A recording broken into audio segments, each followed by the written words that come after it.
अमूल का मिल्क खराब नहीं है, we are not talking about वो खराब मिल्क है, लेकिन वो फ्रेश मिल्क नहीं है. There is a difference between fresh milk and pure milk. ये मेरा मानना है, इट्स अ मिथ. दूध सारा हेल्दी है जो साफ सुथरा दूध है. एडल्टरेटेड मिल्क बहुत ज़्यादा आता है. आप बिलीव नहीं करेंगे, जब मेरी बेटी छोटी थी तो उसको डॉक्टर ने कहा कि milk is like a white poison, आप अपने बच्चों को देना बंद कर दो. जैसे 100 रुपये लीटर का दूध है, एक एग्जाम्पल पकड़ लेते हैं आप. सो टिपिकली उसमें आपकी कॉस्ट कितनी होती है, कैटल्स को किस टाइप की बीमारियां होती हैं, कितनी क्योरेबल होती हैं. शाहरुख खान का डायलॉग है ना, गुर्बत में दरिया दिली नहीं होती. तो it is important to be rich to do a charity और टू बी अ फिलोसफर. उसको गर्भवती बनाना पड़ता है बार बार ताकि वो नया जन्म दे, उसकी क्या कहते हैं यील्ड बढ़ती जाए.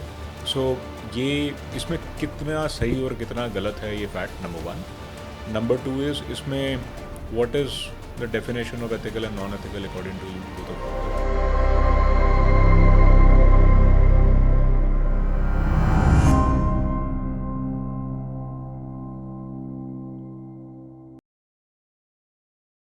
Hello friends, welcome back to Revelations with Manas ji. आज मेरे सामने जो गेस्ट हैं उनसे मैं बहुत ही इंटरेस्टिंग टॉपिक पे बात करने वाला हूँ. इंटरेस्टिंग इसलिए क्योंकि ये हम सबको टच करता है. They are into the business of dairy farming. Basically हम सबके घर में दूध डिलीवर करते हैं एंड कॉर्पोरेट्स को भी करते हैं.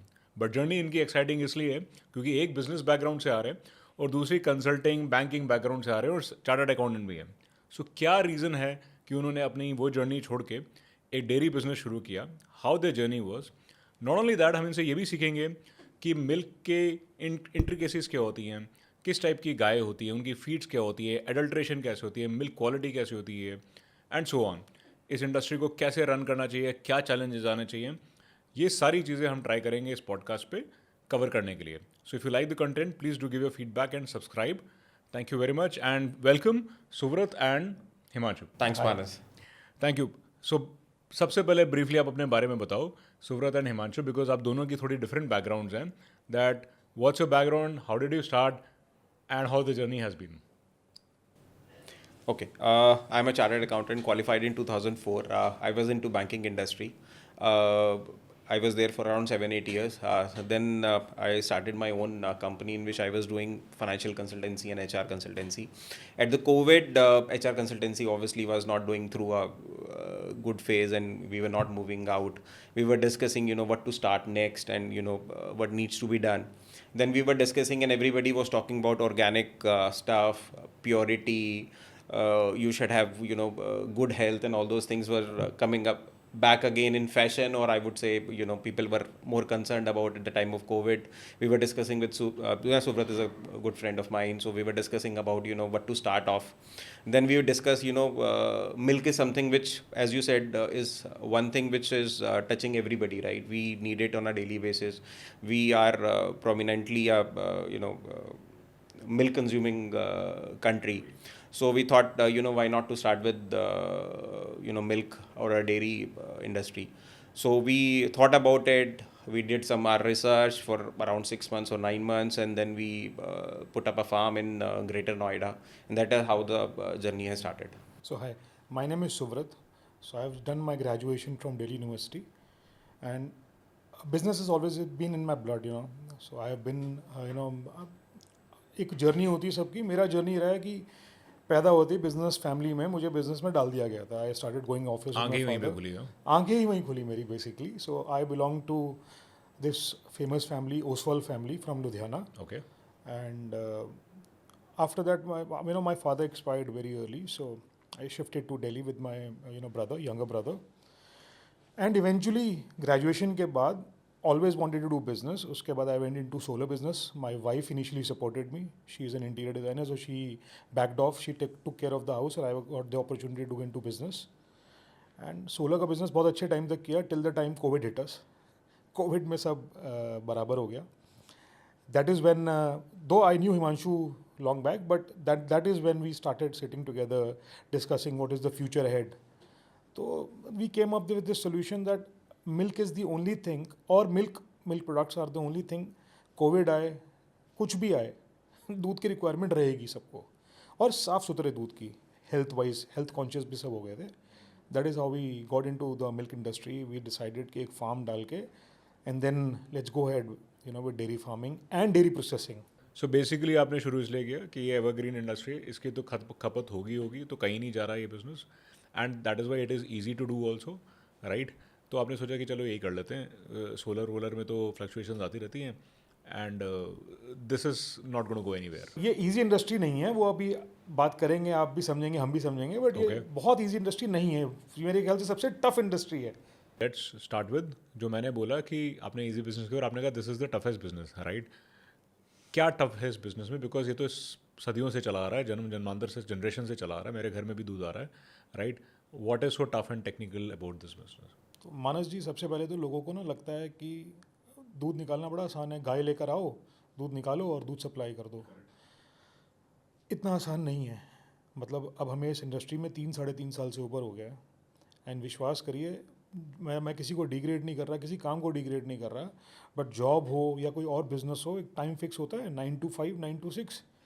हमारी इंडस्ट्री में कोई टाइम फिक्स ही नहीं है, 24 घंटे का बिजनेस है, 24 hours. You are dealing with life stock, you have to treat them like babies.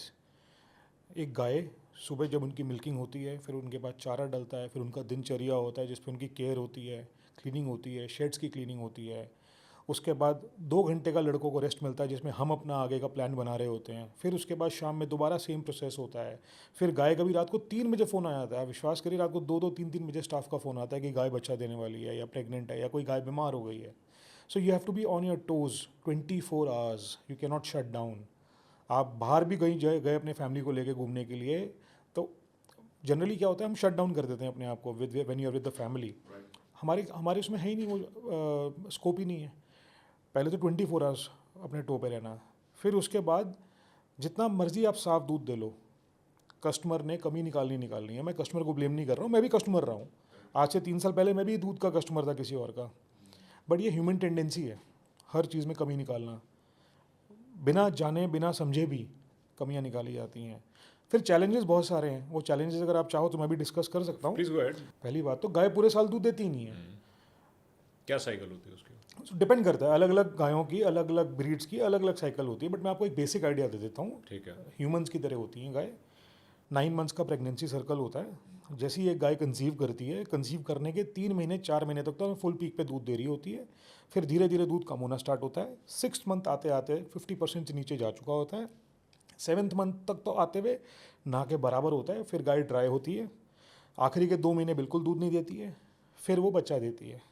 बच्चा देने के 21 दिन तक उसका दूध बाजार में नहीं उतारा जाता, क्योंकि वो बच्चे का पूरा मदर्स मिल्क बच्चे के लिए होता है, वो जिसमें कोलेस्ट्रॉल मिल्क आप बोलते हैं। आज की डेट में एवरेज प्राइस निकाल के आप देखेंगे, जितना फीड की कॉस्ट पड़ रही है, जितनी लेबर की चैलेंजेस हैं, जितना एक गाय को रखने की पालन पोषण का कॉस्ट है, हर एक चीज़ का जो कॉस्ट है, वीज़ा वी जो कॉस्टिंग हमें बाजार, मतलब प्राइस जो हमें बाजार में मिल रहा है, चाहे होलसेल में चाहे रिटेल में फॉर दैट मैटर, मतलब इसमें मार्जिन सुनने में बड़े सकते हैं 40% 50%, बट है नहीं सर वो मार्जिन्स।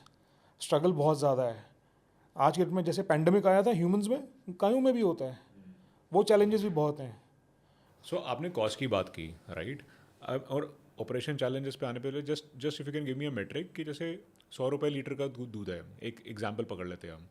सो टिपिकली उसमें आपकी कॉस्ट कितनी होती है?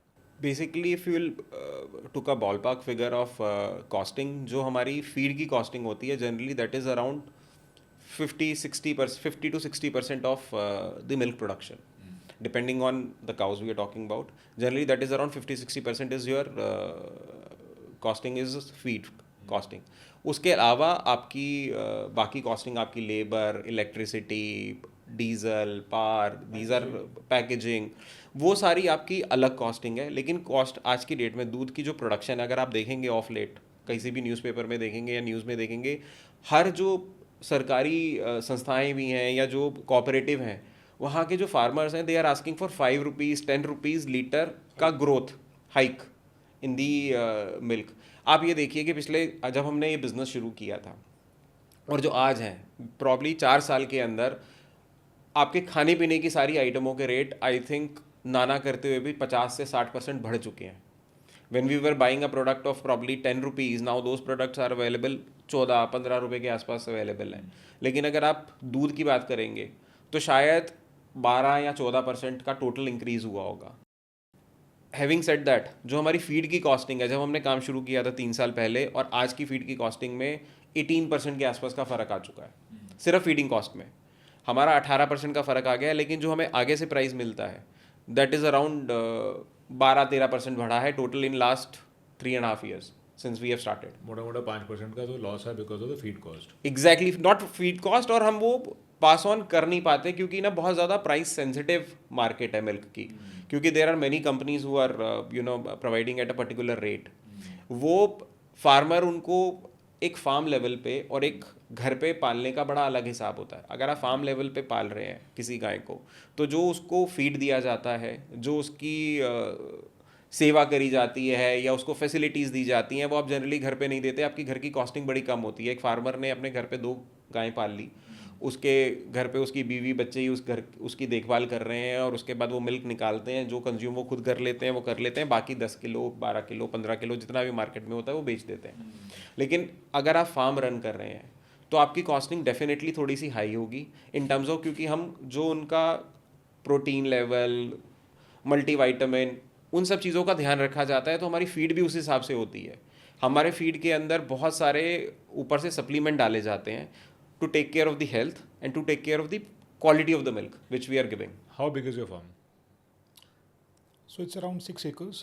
No, Six in terms of the production capacity. So production I think is around 1800 liters. So at this point. we are doing anything between 1600 to 1800 liters as of now. और अभी हमारी And ये आप काफ़ी जो वेरिएबल बोल रहे हो 1600 to 1800, इट इज बिकॉज जैसे आपने बोला कभी गाय कोई बीमार हो जाती है, सीजनल वेरिएशंस होंगे। बीमारी से ज़्यादा उनकी प्रेगनेंसी के ऊपर डिपेंड करता है। जैसे आज की डेट में हमारे पास 175 के आसपास कैटल्स हैं, जिसके अंदर से हमारी 60-70 गायें प्रेग्नेंट हैं आज की डेट में। तो जैसे ही वो प्रेगनेंसी से जब बच्चा देंगी तो ऑब्वियसली उनका सारा का सारा मिल्क हमारे पास आ जाएगा। तो जो प्रोडक्शन कैपेसिटी आज हम बात कर रहे हैं 1600-1800 के बीच में, वो प्रोडक्शन कैपेसिटी अपने आप ही 2200-2400 के आसपास पहुंच जाएगी, लेकिन फिर वो वापस भी नीचे आएगी क्योंकि फिर दोबारा गाय प्रेग्नेंट होगी। It is a cycle. बोल रहे हो 1600 average out is around 1700-1800 litres which we are doing on consistently. एक बात बताओ, आप कॉस्ट पे बोल रहे थे कि एक बंदा जो घर पे गाय रखता है उसकी कॉस्टिंग अलग होती है हमारे कंसिडरिंग आपके 175 कैटल्स हैं आपके पास, इकोनॉमीज ऑफ स्केल का फंडा भी तो काम करता होगा ना यहाँ पे। So your cost should be less, और why it is, if it is more तो वो क्यों है ज़्यादा? पहले तो मैं आपको डेयरी फार्म के बारे में थोड़ा सा एक आइडिया देता हूँ। डेयरी फार्म के बारे में, डेयरी इंडस्ट्री के बारे में। जी। आई कैन बी रॉन्ग, सो जो आपके व्यूअर्स हैं वो करेक्ट कर सकते हैं आगे चल के हमें। मेरे हिसाब से डेयरी इंडस्ट्री ना 3 लेग्स पे चलती है जी। एक होता है प्रोडक्शन, खुद की कैटल होना, खुद का फार्म होना, खुद का प्रोडक्शन देखना। सेकेंड लेग आता है पैकेजिंग, उस दूध को प्रोसेस करना और पैकेज करना। और तीसरा होता है डिलीवरी, कि आप उस दूध को फिर डिलीवर करवाओ। बहुत रेयर ऐसे फार्म्स आपको मिलेंगे, हैं, मैं नहीं कह रहा हूँ नहीं है, हमारे ऐसे काफ़ी होंगे, बट फिर भी अगर आप सिर्फ डेयरी इंडस्ट्री के अंदर देखेंगे तो 100 में से 5 ऐसे फार्म होंगे या 10 ऐसे फार्म होंगे जो तीनों कर रहे हैं, नहीं तो सब आउटसोर्स कर दिया जाता है। कोई सिर्फ डेयरी फार्म चलाएगा और अपना दूध दे देगा पैकेजिंग वाले को, बाहर का बंदा पैकेजिंग करेगा और फिर वो तीसरे बंदे को दूध देगा जो बाहर से डिलीवर करेगा। हम वो डेयरी फार्म हैं, उनमें से एक हैं जो तीनों लेग्स कर रहे हैं। हमारा प्रोडक्शन भी खुद का है, ओके, हमारी पैकेजिंग भी खुद की है, हमारी डिलीवरी भी खुद की है। We are not dependent upon any outside. तो you have your own delivery courier boys और एवरीथिंग, हमारी पूरी टीम खुद की है, ऑन रोल्स, पे रोल्स पे। तो हम प्रोडक्शन भी खुद देखते हैं, तभी हमारे लिए लाइफ बड़ी टफ है। तो हम प्रोडक्शन भी खुद देखते हैं, हमारा खुद का फार्म है, हमारी खुद की कैटल्स हैं। हम अपने कस्टमर्स को कितना पुश करते हैं कि आइए डेयरी फार्म आके देखिए, क्योंकि जब तक देखेंगे नहीं तब तक भरोसा आएगा नहीं। सबको फ़ोन उठाकर बोलना बड़ा आसान होता है कि आप दूध कहाँ से ले रहे हो, दूध गलत दे रहे हो, आपका फार्म कहाँ पर है, बट वो आकर सेवा करना गायों का उतना ही मुश्किल होता है। And I don't blame people, life बहुत टफ है आज की डेट में, बहुत फास्ट हो गई है, टाइम ही नहीं है लोगों के पास। हमारे पास भी नहीं था टाइम, हमारे पास अभी भी नहीं है। अब हम डेयरी के सेक्टर में हैं तो हम डेयरी से ही बिजी रहते हैं। बाहर अगर हमें कोई कुछ बोलेगा तो हमारे को भी टाइम नहीं मिलता है। तो कॉस्ट की जहाँ तक बात है, पहली चीज़ तो वो। दूसरी चीज़ मैं आपको एक छोटा सा एग्जांपल दूंगा, उससे आप समझ जाएंगे। सो गायों को देने के लिए सिर्फ फीड नहीं होता। फीड क्या होता है? एक होता है चारा विच इज़ ग्रीन फॉडो, एक होता है भूसा विच इज़ ड्राई फॉडो, फिर होता है दाना जिसको बोलते हैं दलिया बोल सकते हैं आप देसी भाषा में, या बोलते हैं कंसनट्रेटेड फीड जो कंपनियां बनाती हैं। ये तीनों जब गायों को जाएगा, उसके साथ थोड़े से सप्लीमेंट्स जाएंगे, तब जाके गाय के मतलब पूर्ति होगी, उसके मतलब रिक्वायरमेंट पूर्ति होगी, ठीक है ना। सिर्फ मैं आपको भूसे का एग्जांपल दे रहा हूँ। जब मैं और हिमांशु इस बिज़नेस में आए थे, उस समय if I am not wrong Himanshu, I think भूसे का रेट 2 से ढाई रुपये था पर केजी। जिस दिन हम लोग एंटर किए थे, हम लोगों ने फर्स्ट टाइम भूसा डलवाया था अपने फार्म पे, 2 से ढाई रुपये पर किलो था। अगले साल, अगले 1 साल या 1.5 साल बाद जब हमने वो भूसा डलवाया, 12 रुपये किलो। 2 से ढाई रुपये किलो का चीज़ 12 रुपये किलो हमें मिली, 6 टाइम्स। और आज अभी हम बैठे हैं इस समय, क्योंकि बारिश आई पीछे, आपको याद है ना वो कि भर गए, नहर भर गई है, फ्लड का सिचुएशन हो गया है, खेती ख़राब हो गई है, मैं समझता हूँ। बट वो 2 से 12 हुआ तो फार्मर को तो 12 रुपये मिला ना भूसे का। डेयरी इंडस्ट्री में हमारे को दूध का 40 का 50 या 50 का 60 नहीं मिला, हमें वो कंज्यूम करना पड़ा। उसके बाद आज भी वो भूसा अभी डल रहा है मेरे फार्म पे, भूसा टाइम आ गया भूसा डलने का, अभी मंडी का रेट खुलेगा और मार्च के एंड में ही होता है। जो हमें आइडिया लग जाता है बीइंग अ डेयरी फार्मर, वो 8 साढ़े 8 रुपये क्विंटल, मतलब 8 रुपये किलो हमारे को पड़ेगा। तो कम हो गया प्राइस 12 से 8। सर 12 से 8, बट वो 2 रुपये कभी नहीं आएगा अब। बट आपका आप और वो 4x तो आपकी कॉस्ट हो ही गई, हो ही गई, 1 साल के अंदर है। वो 2 साल के अंदर, ये 2 साल लग गए, बट हो गई हमारी। अब आपने बोला कि हम इतना मतलब क्वांटिटी में काम कर रहे हैं तो वर्सेस अ फार्मर जो सिर्फ 2 गाय कर रहा है, तो उसको तो सस्ता, हमें सस्ता पड़ना चाहिए। सर हम देंगे ये सब चीज़ें गायों को, हमारी मजबूरी नहीं है, मतलब ये हमारा काम है। देखिए फ़र्क है गायों को, मैं किसी फार्मर को यहाँ पे नहीं कह रहा कि भैया वो गाय की सेवा नहीं करता होगा, सब करते हैं अपने अपने तरीके से। बट मेरे मतलब आपने बचपन में एक स्टोरी सुनी होगी सोने का अंडा देने वाले मुर्गी की, राइट? तो उसके 2 तरीके हैं बिज़नेस को करने के, या तो आप उस मुर्गी का बहुत अच्छे से ध्यान रखो, कोशिश, मतलब मैं एग्जांपल दे रहा हूँ आपको, जैसे गाय की बात कर रहा हूँ। अगर आप गाय को बहुत अच्छे तरीके से रखोगे, साफ़ सुथरे एनवायरनमेंट से रखोगे, साफ़ सुथरा खाना दोगे, बिना इंजेक्शंस के, बिना किसी चीज़ के आप उसको रखोगे ना अपने साथ, एक गाय अपने लाइफ स्पैन में, एंड उनका लाइफ स्पैन रहता है around 18 to 20 years, good 20 years, अपनी लाइफ स्पैन में आपको अच्छे से 9-10 अच्छे बच्चे और गुड ड्यूरेशन तक दूध देकर अपनी पूर्ति अपना काम करके जाएगी। एक आदमी कभी भूखा नहीं मर सकता अगर गाय की सेवा करेगा।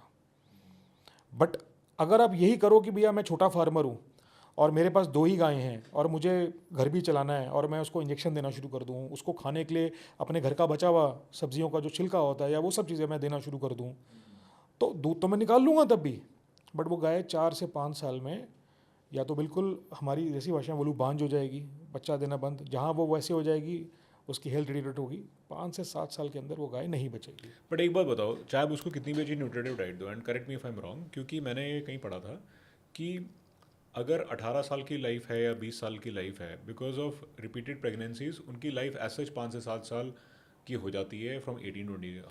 आपके एक्सपीरियंस में क्या? नहीं, ऐसा नहीं है। हमारे पास भी गायें हैं जो ऑलरेडी 7-8 साल की हैं और कितनी डिलीवरीज कर चुकी हूँ? 3 to 4 deliveries they have already done. Okay. उनके भी 3-4 डिलीवरीज हो चुकी हैं। ठीक है। और अभी हमें लगता है कि they are good to go for another 7-8 years. All right. ऐसा नहीं है कि कोई गाय 5-6 साल में बीमार हो रही है या वो आगे से बच्चा नहीं देगी। डेफिनेटली 12-13-14 साल के बाद धीरे धीरे थोड़ा सा दूध में कमी आती ज़रूर है, लेकिन अगर आपने उनको ढंग से रखा हुआ है, ढंग से उनको खिला रहे हैं, जो मल्टीविटामिन की मैं बात कर रहा हूँ, या हम उनको मिनरल मिक्सचर्स दे रहे हैं, या कोई भी जो सप्लीमेंट्स हम उनको टाइम पे दे रहे हैं और सब कुछ उनकी केयर कर रहे हैं, और कोई जैसे हमारे फार्म पे हम वी डोंट यूज़ इंजेक्शंस कि भैया आप इंजेक्शन दे के दूध बढ़ाओ। की बात कर रहे हो, sorry I am cutting you, आप स्पेसिफिकली ऑक्सीटोसिन जैसे इंजेक्शंस की बात कर रहे हो? एग्जैक्टली, ऑक्सीटॉक्सिन वगैरह is one of them. Okay. कि आप उनको अगर आप देते हो तो दूध ज़्यादा निकाल सकते हो, लेकिन वो लाइफ स्पैन भी ख़राब करता है आपका गाय का, और ऑब्वियसली क्वालिटी ऑफ मिल्क भी, क्योंकि आप किसी भी एंटीबॉडीज़ को अगर आप डाल रहे हैं तो ऑब्वियसली वो मिल्क में आएगा ही आएगा। अगर आप कुछ को एंटीबायोटिक दे रहे हैं, अगर हम अपनी गायों को एंटीबायोटिक भी देते हैं, कोई कोर्स कराते हैं, तो जनरली हम 3 to 7 days depending on antibiotic हम वो मिल्क मार्केट में नहीं भेजते हैं। वो हम रिटेल कस्टमर में हमारे पास वो मिल्क नहीं जाता है 3 to 6 days 7 days depending on क्या एंटीबायोटिक हमने दिया है उनको और कितने दिन का कोर्स है, वो मिल्क मार्केट में जाता ही नहीं है। वो अब फार्मर को कोई फ़र्क नहीं पड़ता, छोटे फार्मर को वो कुछ देते हैं कुछ नहीं देते। एक्चुअली ऐसा नहीं है कि सारे के सारे फार्मर्स कर रहे हैं और ऐसा नहीं है कि सारे फार्मर्स नहीं कर रहे हैं, लेकिन माल प्रैक्टिसेस बहुत हैं फार्म के अंदर या फिर इस इंडस्ट्री के अंदर। इसीलिए हम हमेशा, जैसे सुब्रत ने कहा, कि हम हमेशा रिक्वेस्ट भी करते हैं और हम we urge people to come to our farm and see how we are managing it. With respect to packaging and delivery आपके क्या चैलेंज होते हैं? बहुत चैलेंज है सर। दूध को प्रोसेस करना इज़ द बिगेस्ट चैलेंज। दूध को प्रोसेस करने के लिए इलेक्ट्रिसिटी का 24 घंटे रहना बहुत ज़रूरी है। आप एक ऐसी आइटम से डील कर रहे हैं जो पेरिशेबल है। दूध आप 2 घंटे बाहर छोड़ दीजिए, 3 घंटे बाहर छोड़ दीजिए, उसमें एसिडिटी लेवल बढ़ जाएगा और कुछ देर बाद वो दूध खराब हो जाएगा। तो आपका सबसे बड़ा चैलेंज तो यही है कि दूध हर समय एक टेम्परेचर, पर्टिकुलर टेम्परेचर पे मेंटेन रहे, बिलो 4 डिग्रीज।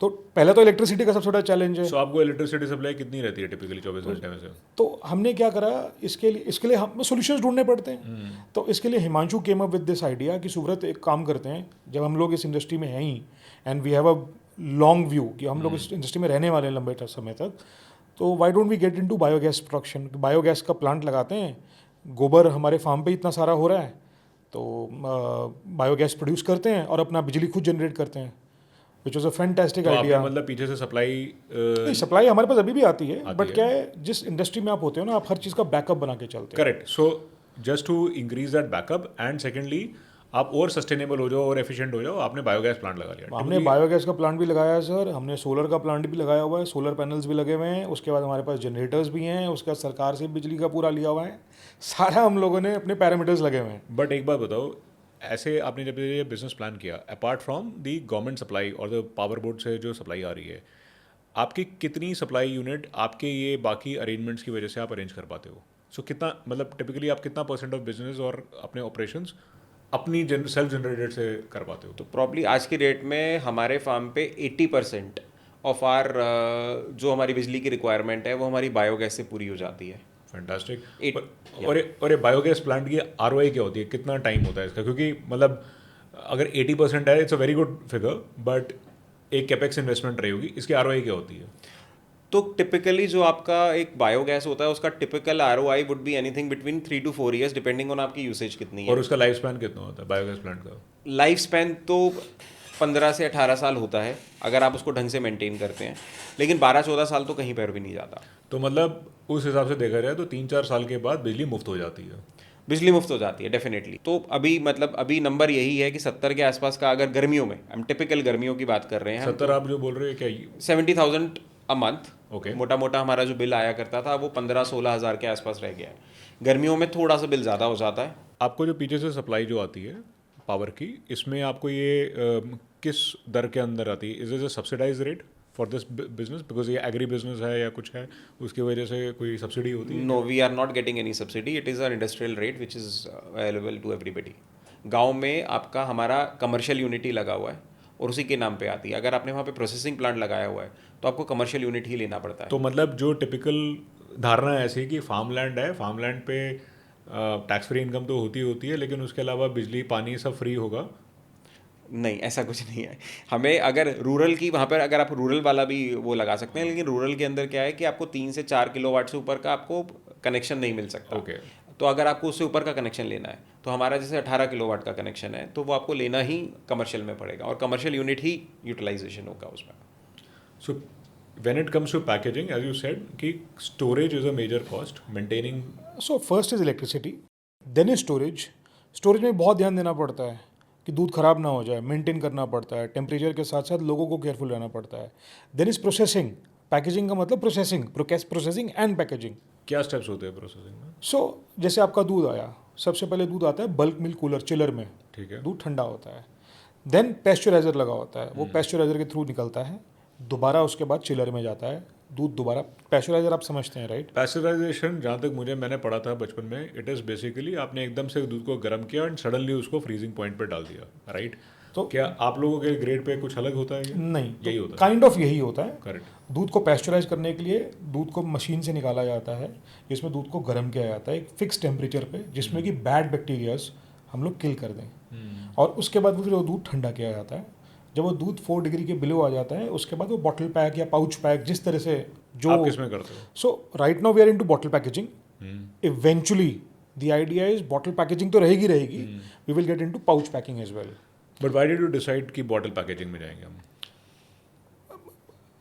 नथिंग कि क्यों जाएंगे, मतलब जिस एरिया में हम रहते हैं, जब आप कोई बिजनेस शुरू करते हैं, यू आर मोस्ट कंफर्टेबल वहाँ डिलीवर करने में, क्योंकि आपको पता है आपकी एक मार्केट बनी हुई है, लोग आपको जानते हैं, they will immediately take it, they will support you. तो वहाँ पर बॉटल पैकेजिंग का चलन ज़्यादा था। Okay. Bottle packaging around with the customer need कि आपको लगता है यहाँ से एक्सेप्टेबिलिटी मेरे को वेरी मिलेगी honestly we went with the customer need. आज एक्सपेंशन का दौर है, अब हम एक्सपैंड करना चाह रहे हैं। सो हम पाउच पैकेजिंग में भी जाएंगे, बिकॉज आपकी फ्रेट कॉस्ट कम हो जाएगी। फ्रेट कॉस्ट कम होगी, मतलब कस्टमर रीच बढ़ जाएगा।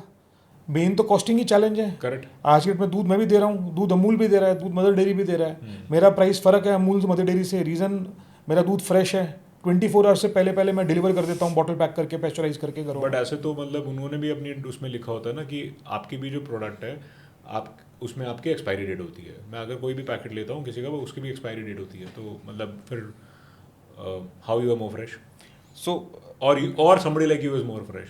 नो, अमूल का मिल्क खराब नहीं है, we are not talking about वो खराब मिल्क है, लेकिन वो फ्रेश मिल्क नहीं है। There is a difference between fresh milk and pure milk. That is also pure milk, उसके अंदर अलग चीज़ें हैं, लेकिन वो भी मिल्क ही है। हमारा सिर्फ फ्रेश मिल्क है। फ्रेश मिल्क से हम जो बात कर रहे हैं सुब्रत, ये बात कर रहे हैं कि हम 24 घंटे के अंदर जैसे ही मिल्किंग होती है, जो मिल्चिंग जिसको हम बोलते हैं, वो होने के बाद within 24 hours it is delivered to your doorstep, right? You can use it. और कभी भी आप टेस्ट में भी फ़र्क देखेंगे तो जो फ्रेश मिल्क होता है उसका taste, and definitely the milk which is probably 10 days old, 15 days old, even 30 days old, वो उसका बहुत क्वालिटी अलग होगा।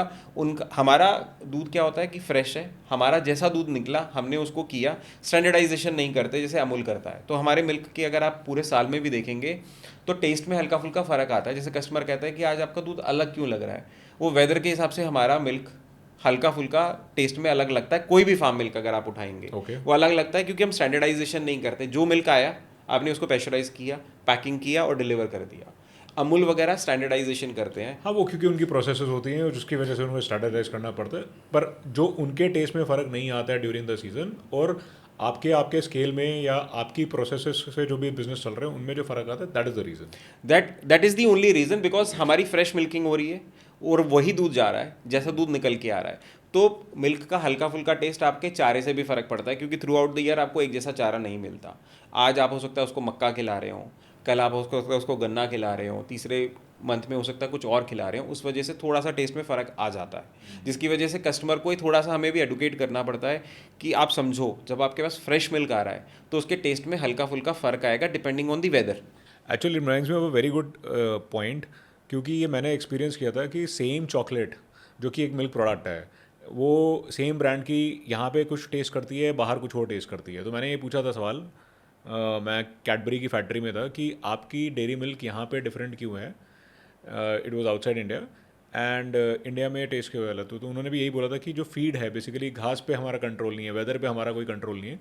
सो these are the factors which result into that. So देखिए, जैसे हिमांशु ने बोला, I just add a very small thing in that, cows are like humans, not only cows, animals are like humans. जो बिहेवियर है, आज बारिश होगी ना तो गाय स्ट्रेस में जाएगी।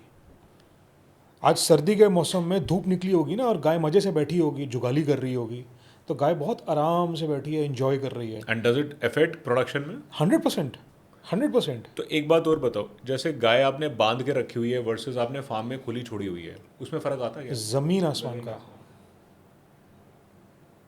ज़मीन आसमान का। क्या प्रोडक्टिविटी में लिटरली फ़र्क दिखता सर, है क्या? प्रोडक्टिविटी में फ़र्क पड़ता है, गाय के स्ट्रेस लेवल पे फ़र्क पड़ता है, बीमारी पे फ़र्क पड़ता है। जो इस इंडस्ट्री में घुस गया है, जैसे हिमांशु या मैं, दोनों हम घुसे हुए हैं इस इंडस्ट्री में, अब तो अब हम दूर से देख के बता देंगे कि गाय स्ट्रेस में है, कि गाय कंफर्टेबल है, कि कोई बीमारी तो नहीं है। सिर्फ एक राउंड लगाना होता है हमें अपने शेड का और हमें पता चल जाएगा कि आज ये गाय बीमार है। मेरे फार्म पे डॉक्टर्स हैं, 24 आवर्स डॉक्टर्स वहीं रहते हैं। आज वो मिस कर देंगे इस चीज़ को कि उनके लिए तो प्रोफेशन है, हमारे लिए तो प्रोफेशन, पैशन, लाइफ सब कुछ अब यही है। हम एक सेकंड में पकड़ लेंगे कि गाय आज स्ट्रेस में है। It takes a minute to understand. तो बेस्ट फॉर्म ऑफ फार्मिंग तो यही है कि गायों को खुला छोड़ा जाए, गायों को बांध के ना रखा जाए, उनको आराम से मतलब अपना घूमती रहें। और शेड उस तरह से डिज़ाइन भी किया गया है, आधा कवर्ड है, आधा खुला है। गाय पूरे टाइम खुली रहती हैं, खुल के अपना खूब मस्ती करती हैं। आप देखोगे कितनी बार आपस में लड़ रही होंगी, आपस में खेल रही होंगी, नाच रही होंगी। आप शेड में म्यूज़िक चलाते हैं हम लोग, म्यूज़िक चलाने के बाद बेस्ट फॉर्म है सर, और ये रियलिटी है। आप किसी भी डेयरी फार्मर से पूछ लीजिएगा, जो बड़े पर्टिकुलर लेवल पे नंबर कर है रहे हैं। उनका, सॉन्ग नंबर है कोई पर्टिकुलर कि ऐसे गाने पसंद नहीं ऐसे बट अगर आप म्यूज़िक चला दो मिल्किंग के टाइम पे या नॉर्मल, ओके, बहुत स्ट्रेस फ्री हो जाएंगी। और उसके बाद आपको दिखना स्टार्ट हो जाएगा, बिहेवियरल पैटर्न्स आपको ना दिखने स्टार्ट हो जाते हैं। आप जब धीरे धीरे इस इंडस्ट्री में जाते हो, रोज़ आप जाना शुरू करते हो, रोज़ देखना शुरू करते हो, आप समझना शुरू कर देते हो। तो एज यू सेड, जो ओपन फार्मिंग होती है, बिना मतलब गायों को खुला छोड़ दिया जाए, वो बेस्ट फॉर्म ऑफ फार्मिंग है, गायों के लिए भी और हमारे लिए भी। बट वो अगेन डिपेंड करता है कि आपके पास जगह कितनी है। क्योंकि लैंड इतनी एक्सपेंसिव हो गई है लैंड इतनी एक्सपेंसिव हो गई है, और आपने जितना भी एरिया में बनाया है अपना शेड वगैरह, कैसे आप फार्मिंग कर रहे हैं उस पर डिपेंड करता है. सो टिपिकल गाय की कॉस्ट क्या होती है? So again it varies. इसमें ब्रीड्स की बात आ जाती है कि अलग अलग ब्रीड की गाय अलग अलग कॉस्ट करती है. But on a very serious note, genuine note, जो I am a professional dairy farmer. मेरे को बिजनेस भी चलाना है, मेरे को सस्टेन भी करना है. देसी गाय और हम अपनी फॉरेन ब्रीड्स के बारे में डिस्कस करते हैं अभी, बट जनरली अगर आपको फार्म चलाना है और सक्सेसफुल, तो आप चाहोगे 70 to 80% आपके पास फॉरेन ब्रीड्स हो, जैसे कि होल्स्टन, फ्रीजन, HF, जर्सी, और देसी भी हो. हम देसी की भी सेवा करते हैं. तो HF और जर्सी जो हैं, एंड अच्छी ब्रीड की जो गाय हैं, start anywhere between around 1.5 lakhs, 1.25, 1.3 lakhs, 1.5 lakhs. They go up to 4 lakhs as well, 5 lakhs as well, depending upon कौन सी ब्यात है. ब्यात मतलब फर्स्ट प्रेगनेंसी है, सेकंड प्रेगनेंसी है, या बिल्कुल अभी हीफर है, मतलब अभी बस बच्ची बड़ी हुई है. अलग अलग स्टेजेस, जितनी कम प्रेगनेंसी है उतनी ज़्यादा प्राइस होगी. उतना प्राइस. फिर दूध कितना देने की कैपेसिटी है, मदर फादर का क्या इनका जीन रहा है, जेनेटिक्स रहे हैं, सब मेंटेन्ड होता है डेटा आज की डेट में हर जगह. तो इट्स लाइक उसके बेसिस पे सब मतलब पूरी कुंडली देखनी पड़ती है. पूरी कुंडली देखनी पड़ती है गाय की, उसके बाद डिसाइड होता है प्राइस उसका. ओके. सो आपने जब फार्म शुरू किया, आपने कितनी कैटल से शुरू किया? और टिपिकली, क्योंकि ये I am just trying to get an idea, somebody wants to start this business, तो उसको कितना उसके लिए कैपिटल इन्वेस्टमेंट है to start sustaining? Okay, so इस इंडस्ट्री का सबसे डे वन पे तो आपने 175 की नहीं होंगी, मतलब obviously it is a gradual process. I will just add a small point before Himanshu takes this question. हम सबसे गलत लोग हैं इस सवाल का जवाब देने के लिए कि कितना कैपिटल रिक्वायर्ड है. वो आगे हिमांशु आपको एक्सप्लेन करेंगे क्यों, कि हमने क्या सोचा और हमारे साथ क्या हुआ. तो यू नो दिस बिजनेस, इस बिजनेस के अंदर अच्छी बात क्या है कि आप ना बहुत कम अमाउंट से भी शुरू कर सकते हैं. आपके पास छोटा सा एरिया है, आप जिसको हमारा जैसे फार्म का सेटअप है, जिसको हम टिपिकली बोलते थे छोटा तबेला टाइप का सेटअप. आपने छोटा छप्पर वगैरह डाला, जिसको आप हिंदी भाषा में कहेंगे छप्पर डाला. आपने टीन वगैरह नहीं भी लगाया, आपने बांस वगैरह का बनाया, उसके ऊपर पराल वगैरह डाली, आपने नीचे 2 गायें खड़ी कर दी. आप उससे भी बिज़नेस शुरू कर सकते हैं ये, क्योंकि तब आपके खर्चे भी कम है, तब आपका दूध प्रोडक्शन ऑब्वियसली कम होगा. देन और अगर आप जिस तरह हम करना चाह रहे हैं, हमने क्या करा है कि हमारा जो शेड है अभी आज की डेट में हमारे पास 3 या 4 शेड अलग अलग बने हुए हैं विद इन दोज 6 एकर्स हमने जो बनाए हुए हैं. तो टिपिकली हमारे पास 300-350 के आसपास केटल्स ओवरऑल आ सकती हैं, जो अभी हमारे पास एग्जिस्टिंग इंफ्रास्ट्रक्चर है. ऑब्वियसली हमारे पास और लैंड है जिसके अंदर हम और शेड वगैरह बना सकते हैं. जब हमने शुरू किया था, हमारा इनिशियल थॉट प्रोसेस यही था कि प्रॉब्ली 1.5 CR में we should be able to generate the kind of revenue we are looking at, कि हम उस हिसाब से उतनी गायें लेके आएंगे. जैसे आपने एक क्वेश्चन पूछा, आपने कितने से शुरू किया? हमने भी एक ही गाय से शुरू किया था. नहीं, तो आपने बोला 1.5 करोड़ का हमने इन्वेस्टमेंट सोचा था. ये प्योर प्ले कैटल खरीदने के लिए कि लैंड वैंड मिला के बोल रहे हो? नो, हमने लैंड, हम एक्चुअली इस बिजनेस के अंदर अगर आपके पास पुश्तैनी ज़मीन है तो आप कर सकते हैं. Otherwise it is better to go in for a rental. क्योंकि आपने रेंटल से शुरू किया? हमने रेंटल से शुरू किया, क्योंकि आप टिपिकली अगर आप 5-6 एकड़ अगर आप लेने जाते हैं तो वो typically in and around greater Noida या Noida that will cost you anything between 20 to 25 CR.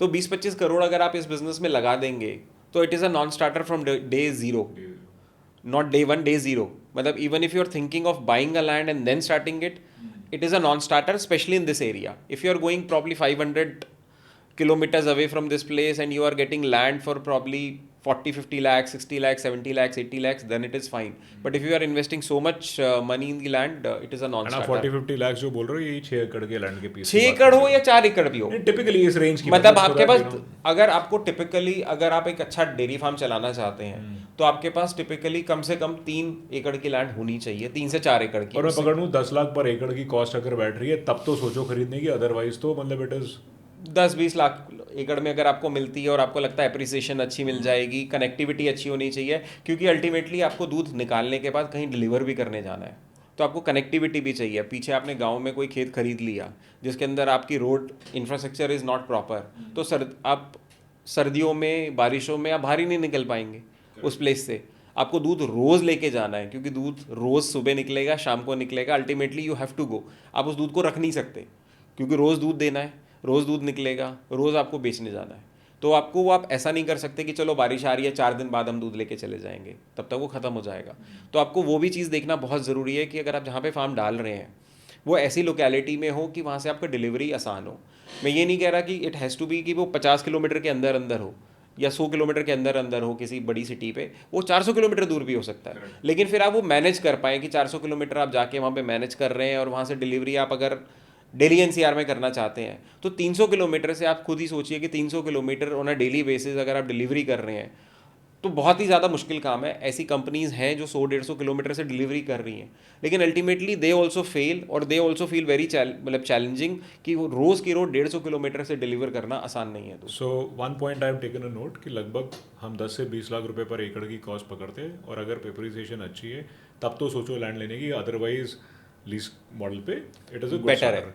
Number 2, आपने जो कि बोला कि connectivity is a very very important thing. So हमें गडकरी जी को बोलना चाहिए कि सर ऐसे हाईवे और बनाते रहो ताकि business become sustainable for everybody Definitely. Right. So connectivity is a major thing. Now electricity की हमने बात कर ली ऑपरेशनल कॉस्ट में कि invest in your own sustainable sources, क्योंकि उससे जैसे बायोगैस प्लांट की आप बात कर रहे हो, क्योंकि आपका लॉन्ग टर्म में the ROI will be very very good, right? So this is as far as your business. Any other business? Sir I will be honest with you, हाँ जी। हिमांशु शायद एक चीज़ मिस कर गया। हम लोगों ने प्लान किया था 1 से 1.5 करोड़ रुपए लगेगा, हाँ जी, और हम लोग बादशाह बन जाएंगे मैं इस उस पे आ काम रहा था के। सवाल पे। हाँ हम बादशाह बन जाएंगे इस हाँ काम जी। के। आज 3 साल से ऊपर हो गए हैं। सॉरी, एक बात बताओ, लेकिन 1.5 करोड़ में आपने कितनी गाय फैक्टर की थी? तो हम लोगों ने सोचा था कि we'll start with a good 75-80 cows. 2 lakh के एवरेज आसपास की पकड़ा बड़ी बॉडी था, आप कॉस्ट पकड़ रहे थे। 2 लाख भी नहीं। हमने सिर्फ, अच्छा आई विल बी ऑनेस्ट, गायों का रेट जो था ना, हाँ जी। आपको ब्रोकर्स मिलेंगे, अलग अलग ब्रोकर्स मिलेंगे जो कहेगा आपको मैं 50,000 में भी गाय दिला दूंगा, आपको 60,000 में भी गाय दिला दूंगा। इस काम में हमने बहुत नुकसान उठाया स्टार्टिंग में। हम गाय लेकर आ गए 50,000 60,000 रुपये वाली, और वो गाय आके दूध नहीं दे रही है, कुछ नहीं कर रही है, वो ब्रोकर पैसा वापस नहीं करेगा आपका।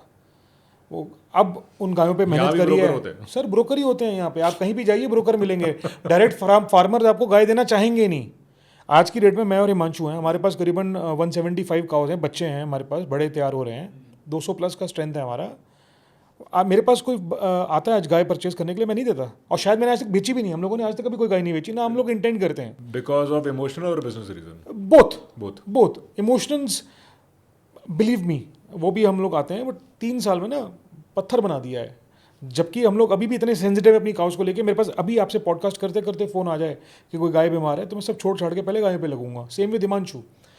बट इस काम में सबसे, मतलब अब मैं आपको एग्जांपल दे रहा हूँ, एक टाइम था, अब तो India is a super power, बराबरी में खड़ा होता है सबकी, चाहे वो अमेरिका हो चाहे चाइना हो। बट एक टाइम था ना जब हम लोग ये बात करते थे कि कहाँ इंडिया है, कहाँ एशिया है, कहाँ चाइना है, कहाँ अमेरिका है।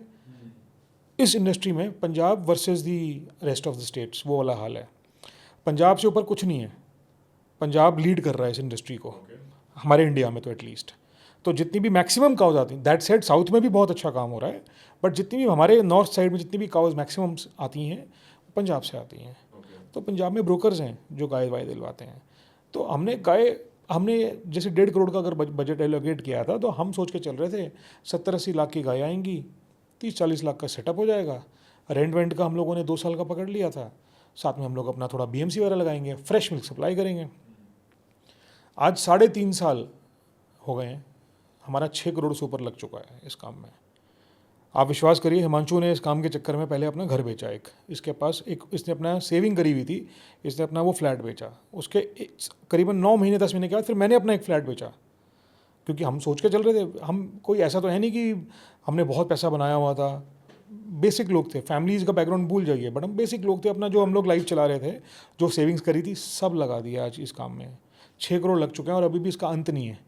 आज भी हम लोग सोच रहे हैं कि अब हम फंडिंग रेज करें और हम लोग और पैसा रेज पूरे करें। बूटस्ट्रैप दो काइंड ऑफ, थोड़ा बहुत लोन्स होंगे हमारे ऊपर, बट बैंक से लिए लोन हाँ, होंगे। वो लोन अलग है। हाँ, बूटस्ट्रैप्ड है, खुद लगाया सारा, खुद कड़ा किया सारा। आज भी हम लोग, इनफैक्ट आपके पॉडकास्ट स्टार्ट होने से पहले मैं और हिमांशु आ रहे थे जब बात कर रहे थे कि यार अभी भी कहीं से हम लोग 40-50 लाख से अब हम और लास्ट करें ना, ये लास्ट इफेक्ट्स हैं, बिकॉज कुछ छोटी छोटी चीज़ें रह गई हैं, and then will be sorted, फिर फुल ऑन मार्केटिंग, और फिर हम लोग पूरा रिटेल में जाने की बात करेंगे। तो डिपेंड करता है सामने वाले की हंगर के ऊपर, या कितना वो करना चाहता है जैसे मानसून का है, काम तो 10 लाख में भी हो जाएगा।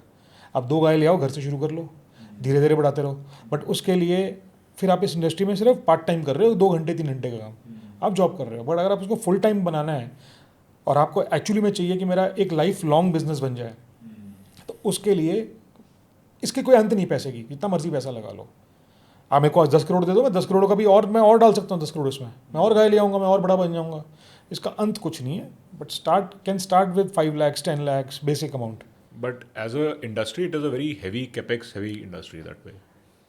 अनफॉर्चुनेटली इस इंडस्ट्री के अंदर ना क्या कहते हैं, कुछ इंडस्ट्री होती हैं जो कैपेक्स ज़्यादा लगती हैं, कुछ होती हैं जो सिर्फ लेबर इंटेंसिव होती हैं। हमारी इंडस्ट्री क्या है, कैपेक्स इंटेंसिव भी है और लेबर इंटेंसिव भी है, हैविली लेबर इंटेंसिव है, क्योंकि आज की डेट में ऑटोमेशन हो रही है धीरे धीरे। हमारे यहाँ पर भी होता है कि मशीनों से मिल्क निकलता है, लेकिन तब भी आपकी जो रिलायबिलिटी ऑन लेबर है दैट इज़ प्रीटी हाई। क्योंकि आप समझिए ये बिज़नेस इतना आसान नहीं है करना, और यहाँ पर लेबर मिलना भी इतना आसान नहीं है, क्योंकि ये ना 24 घंटे का काम है। आपको होली दिवाली पे लोग छुट्टियां मांगते हैं कि हम घर चले जाते हैं। हमारे यहाँ पर तो रोज़ गाय ने सुबह भी शाम को दूध देना है, सुबह भी देना है, शाम को भी देना है। हमारे यहाँ पर छुट्टियां मिलना मुश्किल है। हमारे यहाँ पर रोज़ का काम है। जैसे वो कहावत होती है ना, रोज़ कुआं खोदो रोज़ पानी पियो, वही वाला हिसाब है इस इंडस्ट्री के अंदर कि आपको हम मैन पावर थोड़ी ज़्यादा रखते हैं कि भाई कल को किसी को छुट्टी चाहिए तो, लेकिन यहाँ पर लेबर मिलना भी मुश्किल है, लेबर को रिटेन करना भी उतना ही मुश्किल है। और हमारा केपेक्स इंडस्ट्री भी है, क्योंकि केपेक्स इन द सेंस आपको काफ़ी ज़्यादा इन टर्म्स ऑफ गायें बहुत ज़्यादा महंगी हो गई हैं। पहले गायें जो शायद हमने जब अभी नहीं शुरू क्या, मतलब जो 7-8 साल पहले किसी से बात हो रही थी कि 7-8 साल पहले वो कह रहे थे जी 50,000 में भी बहुत अच्छी गाय मिल जाती थी। आज की डेट में वो 50,000 में नहीं मिलती, 1.5 लाख में मिलती है या 1.25 लाख रुपए में मिलती है। रीज़न बहुत कम लोग हैं जो अब इस डेयरी इंडस्ट्री में आना चाहते हैं, क्योंकि जो इस तरह का प्राइसिंग मिल रहा है मार्केट में, बहुत सारे लोग बाहर जा रहे हैं इस मार्केट से। और ये ऐसा बिजनेस है कि एक लेवल के आने के बाद ही आपको प्रॉफिट दे सकता है। आप 10 गाय रख के प्रॉफिट नहीं कमा सकते इस बिजनेस से।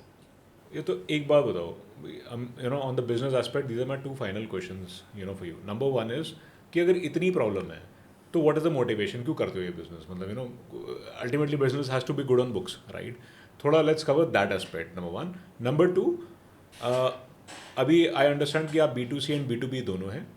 आई वॉन्ट यू टू शेयर कि आपकी ग्रोथ कैसी हुई 3 साल में और आगे आपके एक्सपेंशन प्लान्स क्या हैं? सो अगर हम बात कर रहे हैं कि हम इंडस्ट्री में क्यों हैं, आपको वो रीज़न हमने इतना पहले दर्द बताया है था। नहीं देखो, एक किसी भी इंडस्ट्री के अपनी अपनी एक प्रॉब्लम्स होती हैं। Correct. लेकिन ये इंडस्ट्री ऐसी है कि ना कभी भी आपके ये चलने वाली इंडस्ट्री है इन द सेंस दूध की रिक्वायरमेंट हमेशा रहेगी, रहती आई है और हमेशा रहेगी भी। तो ये इंडस्ट्री के शुरू के 4-5 साल आर वेरी क्रूशल टाइम। अब हमारे पास आज हम जिस स्टेज पे हैं, अभी हमारे पास जब हम गाय वगैरह लेके आए थे हमारे पास बच्चियाँ नहीं थी, हीफर जिसको हम बोलते हैं, जो खुद प्रेग्नेंट होती हैं। तो अब 3-3.5 साल बाद हमारे यहाँ पर गायों ने बच्चा देना शुरू किया है। अब वो बच्चियाँ भी इतनी बड़ी हो गई हैं कि वो भी प्रेग्नेंट होना शुरू हो गई हैं। तो अभी अगले 1.5-2 सालों में हमारे पास ऐसा होगा कि हमारे पास खुद के ऐसी बच्चियाँ होंगी जो वो गाय बन गई हैं, उन्होंने अपना बच्चा दे दिया है। तो प्रॉब्ली जो हमारी स्ट्रेंथ आज की डेट में 150 है, इन नेक्स्ट 1 ईयर 1.5 ईयर्स वो बढ़ के आपकी 200 पहुंच जाएगी, फिर 200 से 250 पहुंच जाएगी, 250 तब हमारी कैपेक्स लगनी बंद होगी इन टर्म्स ऑफ गाय परचेज।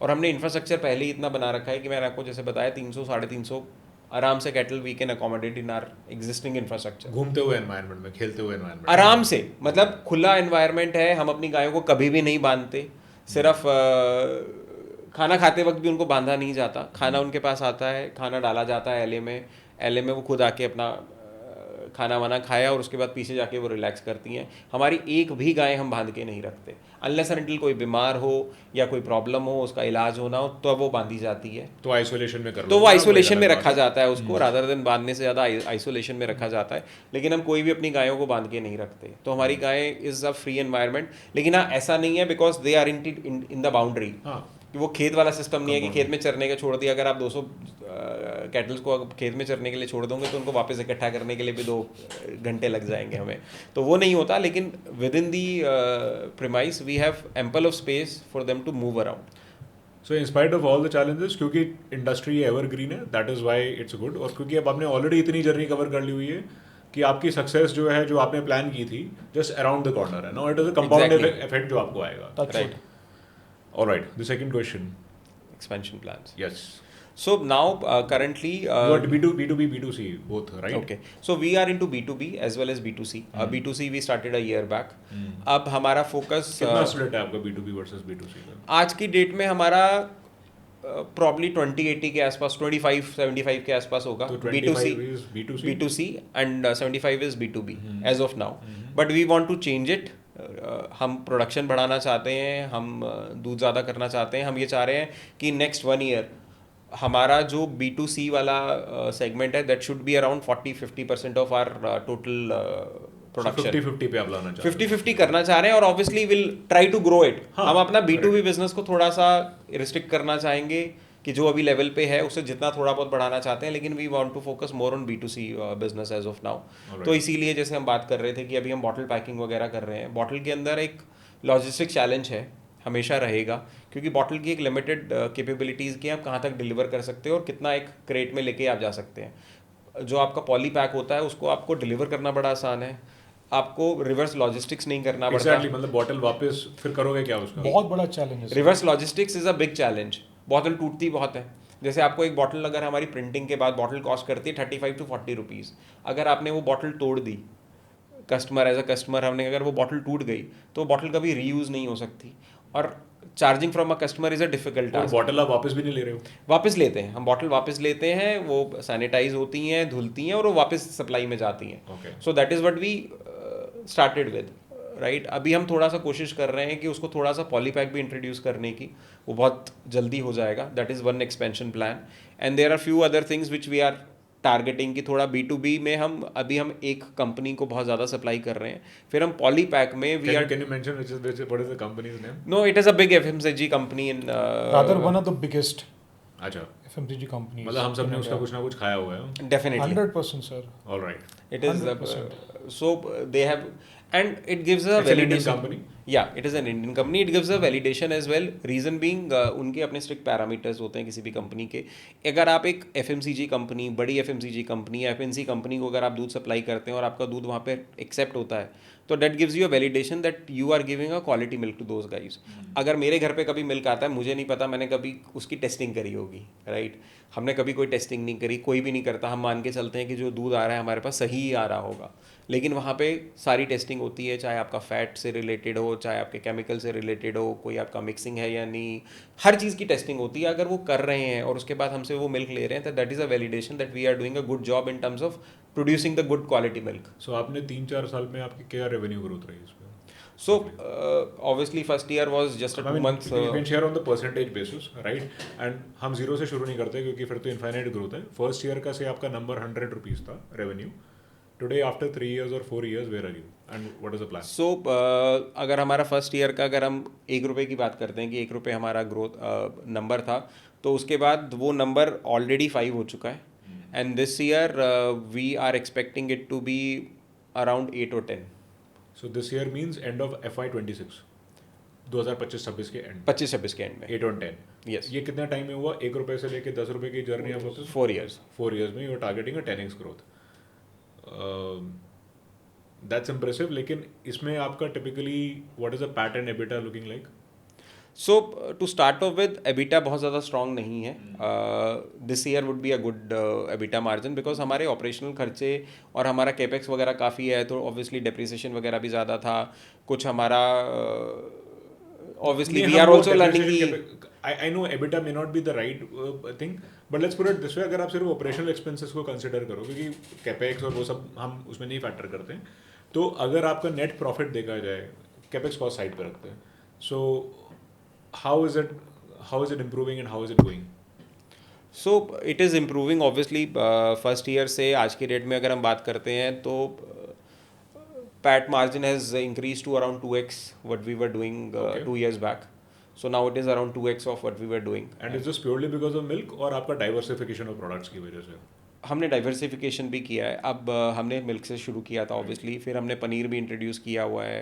हमारे पास अब डेयरी प्रोडक्ट्स काफ़ी हो गए. हमारे पास छाछ है, हमारे पास दही है, हमारे पास पनीर है, हमारे पास मिल्क भी 2-3 तरह के हैं, हमारे पास देसी गायों का, एंड घी, हनी. मतलब मिल्क भी, मतलब कोई अगर हमारा खोल के देखेगा ऐप, हमारा खुद का ऐप है आर्या फार्म्स का, जो एंड्रॉयड पे भी अवेलेबल है और एप्पल उस पर सॉफ्टवेयर भी अवेलेबल है. सो हमारे पास मिल्क एक तरह का नहीं है, काउ मिल्क है, देसी A2 काउ मिल्क है, अब buffalo ये milk समझाओ है। कि एक डिफरेंट टाइप के मिल्क हैं, क्योंकि cow milk, buffalo milk, A2 milk, full cream, मतलब मार्केट में तो बहुत सारी चीज़ें हैं, क्या होता है ये? तो इसका मैं एक सेकंड आपको पहले मैं फिनिश कर देता हूँ वो। तो हमारे पास मिल्क हैं 4-5 तरह के, फिर हमारे पास घी हैं 3-4 तरह के, फिर हनी है। Okay. And again I would not want to mention the name of the company, but one of the biggest FMCG company, हम उनको भी हनी दे रहे हैं। और not single type of honey, अलग अलग वेराइटीज ऑफ हनी है, इक्लिप्टस हनी। बट हनी आपके बिजनेस में कैसे आ गया? उस पर भी आते हैं, हमने हनी का भी बिजनेस मतलब किया ये तो हुआ है। मधुमक्खी का बिजनेस है, ये तो डेयरी का नहीं है। तो सर आने वाले टाइम पे हम मुर्गी का बिजनेस भी करेंगे, हम पोल्ट्री भी डालेंगे। So Okay, that is your that's a business that's a growth. That's a हम लोग डाइवर्सिफाई करने की कोशिश करें। We don't want to restrict ourselves to only dairy, all right, we will get into a lot of stuff. Okay, so we have lots of products. Diversify करने से benefit होता ही होता है। Fine. So coming on to ये question कि दूध कितने प्रकार दूध कितने प्रकार के होते हैं? दूध बहुत प्रकार के होते हैं। लो फैट भी है, हाई फैट भी है, काउ मिल्क भी है, बफलो मिल्क भी है, मिक्स मिल्क भी है, A2 मिल्क भी है। क्या फर्क होता है? सबकी प्रजाति के ऊपर है। मतलब आप फर्क क्या जानना चाहते हैं मुझसे? आप So- A2 वर्सेस A1 जानना चाह रहे हैं? हाँ, आप क्या जानना क्योंकि चाह रहे ऑफ लेटली A2 मिल्क का बहुत मतलब की है कि ये हेल्दी है, बच्चों को देना चाहिए, बड़ों को देना चाहिए। इसमें कितना तथ्य है और कितना क्या कहते हैं ये मार्केटिंग फंड है? हैं? तो मैं आपसे पहले एक क्वेश्चन पूछूंगा। मैंने ट्राई नहीं किया बाय द वे, आप कोई दिक्कत नहीं, बट मैं आपसे एक क्वेश्चन पूछूंगा, उसका आप जवाब देंगे तो उसमें आपका आंसर छुपा होगा। करेक्ट जैसे आपने बताया कि आप रिसेंटली कहीं फॉरेन गए थे, फॉरेन कंट्री में गए थे, या ट्रैवल करते होंगे। जी। तो जब आप बाहर जाते हैं, तो आप जब दूध पीते हैं तो आपको क्या लगता है वो दूध क्या है? और आप फॉरेन कंट्रीज़ के लोगों को, अमेरिकन्स, ब्रिटिशर्स या जो भी आप यूरोपियंस, सबको देखते हैं, उनकी लाइफस्टाइल को देखते हैं, उनकी फिजिक को देखते हैं, उनकी जिस तरह से उनकी लाइफ स्पैन है, क्या लगता है? Is it they far healthier? They for healthy? मतलब मेरे ख्याल से मुझे तो ऐसा लगता है कि हमसे ज्यादा अनहेल्दी कोई है नहीं। चलिए, ये मतलब मैं नहीं कह रहा हूँ, ये आप कह रहे हैं। मतलब But- मैं एक और अगेन यहाँ पे मैं स्पेसिफाई करना चाहूंगा, मैं अपने जैसे इंडियन शहरी आदमी की बात कर रहा हूँ। गाँव में हो सकता है लोग हमसे हेल्दी हो, नहीं सर, राइट, बिल्कुल होते हैं, कोई डाउट नहीं। मैं हमारे जैसे जो हैं उनकी बात कर रहा हूँ। बिल्कुल ठीक बात करी आपने। चलिए, आपको क्या लगता है वहाँ पे जो दूध मिलता है, हाँ। कौन सी गायों का दूध मिलता है? ये फिर भी आइडिया तो लगता है, देखने में पता चलता है। लोग देख के बोलते हैं अरे सफ़ेद गाय थी, सफ़ेद ब्लैक धब्बे वाली गाय थी, मैं एक फार्म में जर्सी गया था। गाय थी। मैं एक फार्म में गया था, गाय सुंदर थी। हाँ। मैंने उनकी ब्रीड वगैरह नहीं पूछी थी, बट हाँ मतलब it was a big farm, एकदम हुष्ट पुष्ट सॉलिड गाय लग रही थी, सुंदर लग रही थी। एंड जो भी मैंने प्रोडक्ट्स ट्राई किए, चाहे वो कहीं भी रिटेल काउंटर से आप उठाए हो, इन जनरल मुझे लगा कि टेस्ट में at least the quality of milk is better. देखिए, that I can not comment on. उसका रीज़न ये है, as an Indian, as a hard core Indian by heart, me and Himanshu both, हम लोग हमेशा कहेंगे हमारी देसी गाय किसी से कम नहीं है, क्योंकि हमारे पास देसी गाय भी हैं, हम उनकी सेवा करते आ रहे हैं। देखिए, मेरे घर का पेट, इसके हिमांशु के घर का पेट हमारी गायों ने पालना है। मैंने आपको जैसे बताया, एक गाय भी आप रख लेंगे तब भी आपका पेट पलेगा, हमारे पास तो इतनी सारी हैं। तो मैं उसी पोस्चर पे आ रहा हूँ। तो मैं देसी गायों को बिल्कुल नहीं कह रहा हूँ कि वो क्या नहीं करेंगी, बट मैं आपसे कमर्शियल लेवल पे बात कर रहा हूँ। अगर आपको सर्वाइव करना है ना, नहीं तो फार्म बंद हो जाएगा। हाँ, क्योंकि आपने भी 80% तो बाहर की गाय रखी हुई है। बिल्कुल। प्लस आप कह रहे हैं कि A2 वर्सेस A1, हाँ। यहाँ बात हो रही है A2 वर्सेस A1। हमारे यहाँ मिथ एक है कि A2 गाय क्या होती है? A2 जो हमारा जेनेटिक्स है, जो आपके A2 उसकी बात हो रही है, ये देसी गायों में मिलता है। सब ये बोलते हैं, हमारे यहाँ पे होता है कि देसी गायों का दूध पियो, विदेशी गाय तो जहर देती हैं। फॉरेन में तो होती विदेशी गाय हैं, 75-80% विदेशी गाय ही हैं। कुछ ही कंट्रीज हैं, वो वहाँ की देसी हैं। बिल्कुल, कुछ ही कंट्रीज हैं जो यहाँ से हमारे गिर गाय को या और किसी गाय को लेकर गई और वहाँ पे क्रॉस करवाया और वहाँ पे गिरलांडो एक ब्रीड तैयार कराई या कोई और ब्रीड तैयार कराई, क्रॉस जिसको बोलते हैं। बट फॉरेन ब्रीड्स तो बाहर की भी हैं। So are we trying to suggest कि भैया वो लोग जहर पीते हैं? कोविड आया था, कोविड में इतना मेहम मचा, जितना बाहर दुनिया में मचा उतना ही इंडिया में मचा। आई डोंट थिंक लेस था। करेक्ट। जितना वहाँ मचा उतना यहाँ मचा। तो जितना इवेंचुअली मेरे हिसाब से, तो जो अब पुराने ज़माने में चलते हैं, आज तो लोग ये भी बोलते हैं मैं लैक्टोज इंटॉलरेंट में दूध नहीं पीऊँगा। आप किसी भी डॉक्टर के पास चले जाओ, डॉक्टर कहेगा दूध पीना छोड़ दो। आपको लगता है हमारे जो पूर्वज हैं वो ऐसे ही दूध पीते आए हो, मिथ थी उस समय। इससे हेल्दी चीज़ कुछ नहीं हो सकती फॉर अ चाइल्ड। एंड आप A2 की बात कर रहे हो? मैं सर non-A2 दोनों की बात कर रहा हूँ। A2 दोनों। A1 में ना कुछ फ़र्क नहीं है। कहने को है कि A2 आज की फिर डेट दोनों का में, प्राइस क्यों अलग है? सर आज की डेट में मैं उसका भी आपको प्राइस पे तो बहुत अच्छा पॉइंट आपने रेस किया, मैं आपको बता देता हूँ। आज की डेट में चाहे A2 दूध हो चाहे A1 दूध हो, बहुत ही रेयर गाय होंगी इंडिया में, बहुत ही रेयर, जिनकी कभी क्रॉस नहीं हुई होगी, या बहुत, पहली बात तो मुझे लगता नहीं आपको कोई लैब है जो आपको बता दे ये तो A2 दूध है या A1 दूध है। आज की डेट में क्योंकि A2 का चलन है तो सब लोग बोल रहे हैं मेरे पास A2 दूध है, मेरे पास A2 दूध है। आधे लोगों ने तो जाके देखा भी नहीं होगा कि उसका गाय भी है कि नहीं है। नहीं, पर A2 दूध की डेफिनेशन क्या है अब पहले मैं ये बताओ। A2 दूध की डेफिनेशन ये है कि हमारे भारत संस्कृति में डेफिनेशन ये है कि जो हमारी देसी गायें हैं, गिर, साहिवाल, राठी, थारपारकर, ये सब A2 दूध देती हैं, ये देती हैं। डेफिनेशन है। ओके मेरा मानना ये है कि सबसे ज़्यादा दूध अगर कोई A2 देती है वो बफलोज हैं, ओके, उनका दूध A2 होता है। अच्छा आपकी जो देसी गायें हैं, देसी गाय मेरे पास भी हैं, मेरे पास फार्म पे गिर हैं, मेरे पास साहिवाल हैं, बट कितनी प्योर हैं genetically I don't no, I don't no. और उनके दूध में A2 भी होगा और कुछ परसेंट A1 भी निकलेगा। बट मेरी जो HF गाय हैं उनके दूध में भी कुछ HF परसेंट का A2 मतलब? निकलेगा। होल्स्टन फ्रीजन एक ब्रीड होती है, फॉरेन ब्रीड ओके या जर्सी, उनके दूध में भी कुछ परसेंट A1 निकलेगा और कुछ परसेंट A2 निकलेगा। शायद वो A1 हैवी हो, A2 लेस हो, ठीक है। बट मिक्स दूध होगा। सो ये, और दूसरी चीज़, पहले ना ये मिथ बबल जो है कि A2 is healthier then A1, ये मेरा मानना है इट्स अ मिथ। दूध सारा हेल्दी है जो साफ सुथरा दूध है, दूध सारा हेल्दी जो साफ सुथरा दूध है, बिना इंजेक्टेबल्स के साफ सुथरे तरीके से निकाला गया दूध जो आपको टेबल पे दिया जा रहा है। यहाँ पे मेरा एक और आपसे सवाल है। देखो, आप कह रहे हो कि वही देसी विदेशी की बात, diet is very specific to local latitude and longitude. सीधी सी बात है, नॉर्थ में जो आप खाना खाते हो आप साउथ में खा के वो ना उतने फ्रेश नहीं फील कर सकते। Diet is specific to a region, understood. Right. Upper latitude J&K में जो खाना खाया जा रहा है वो इक्वेटर के पास नहीं खाया जा सकता, राइट।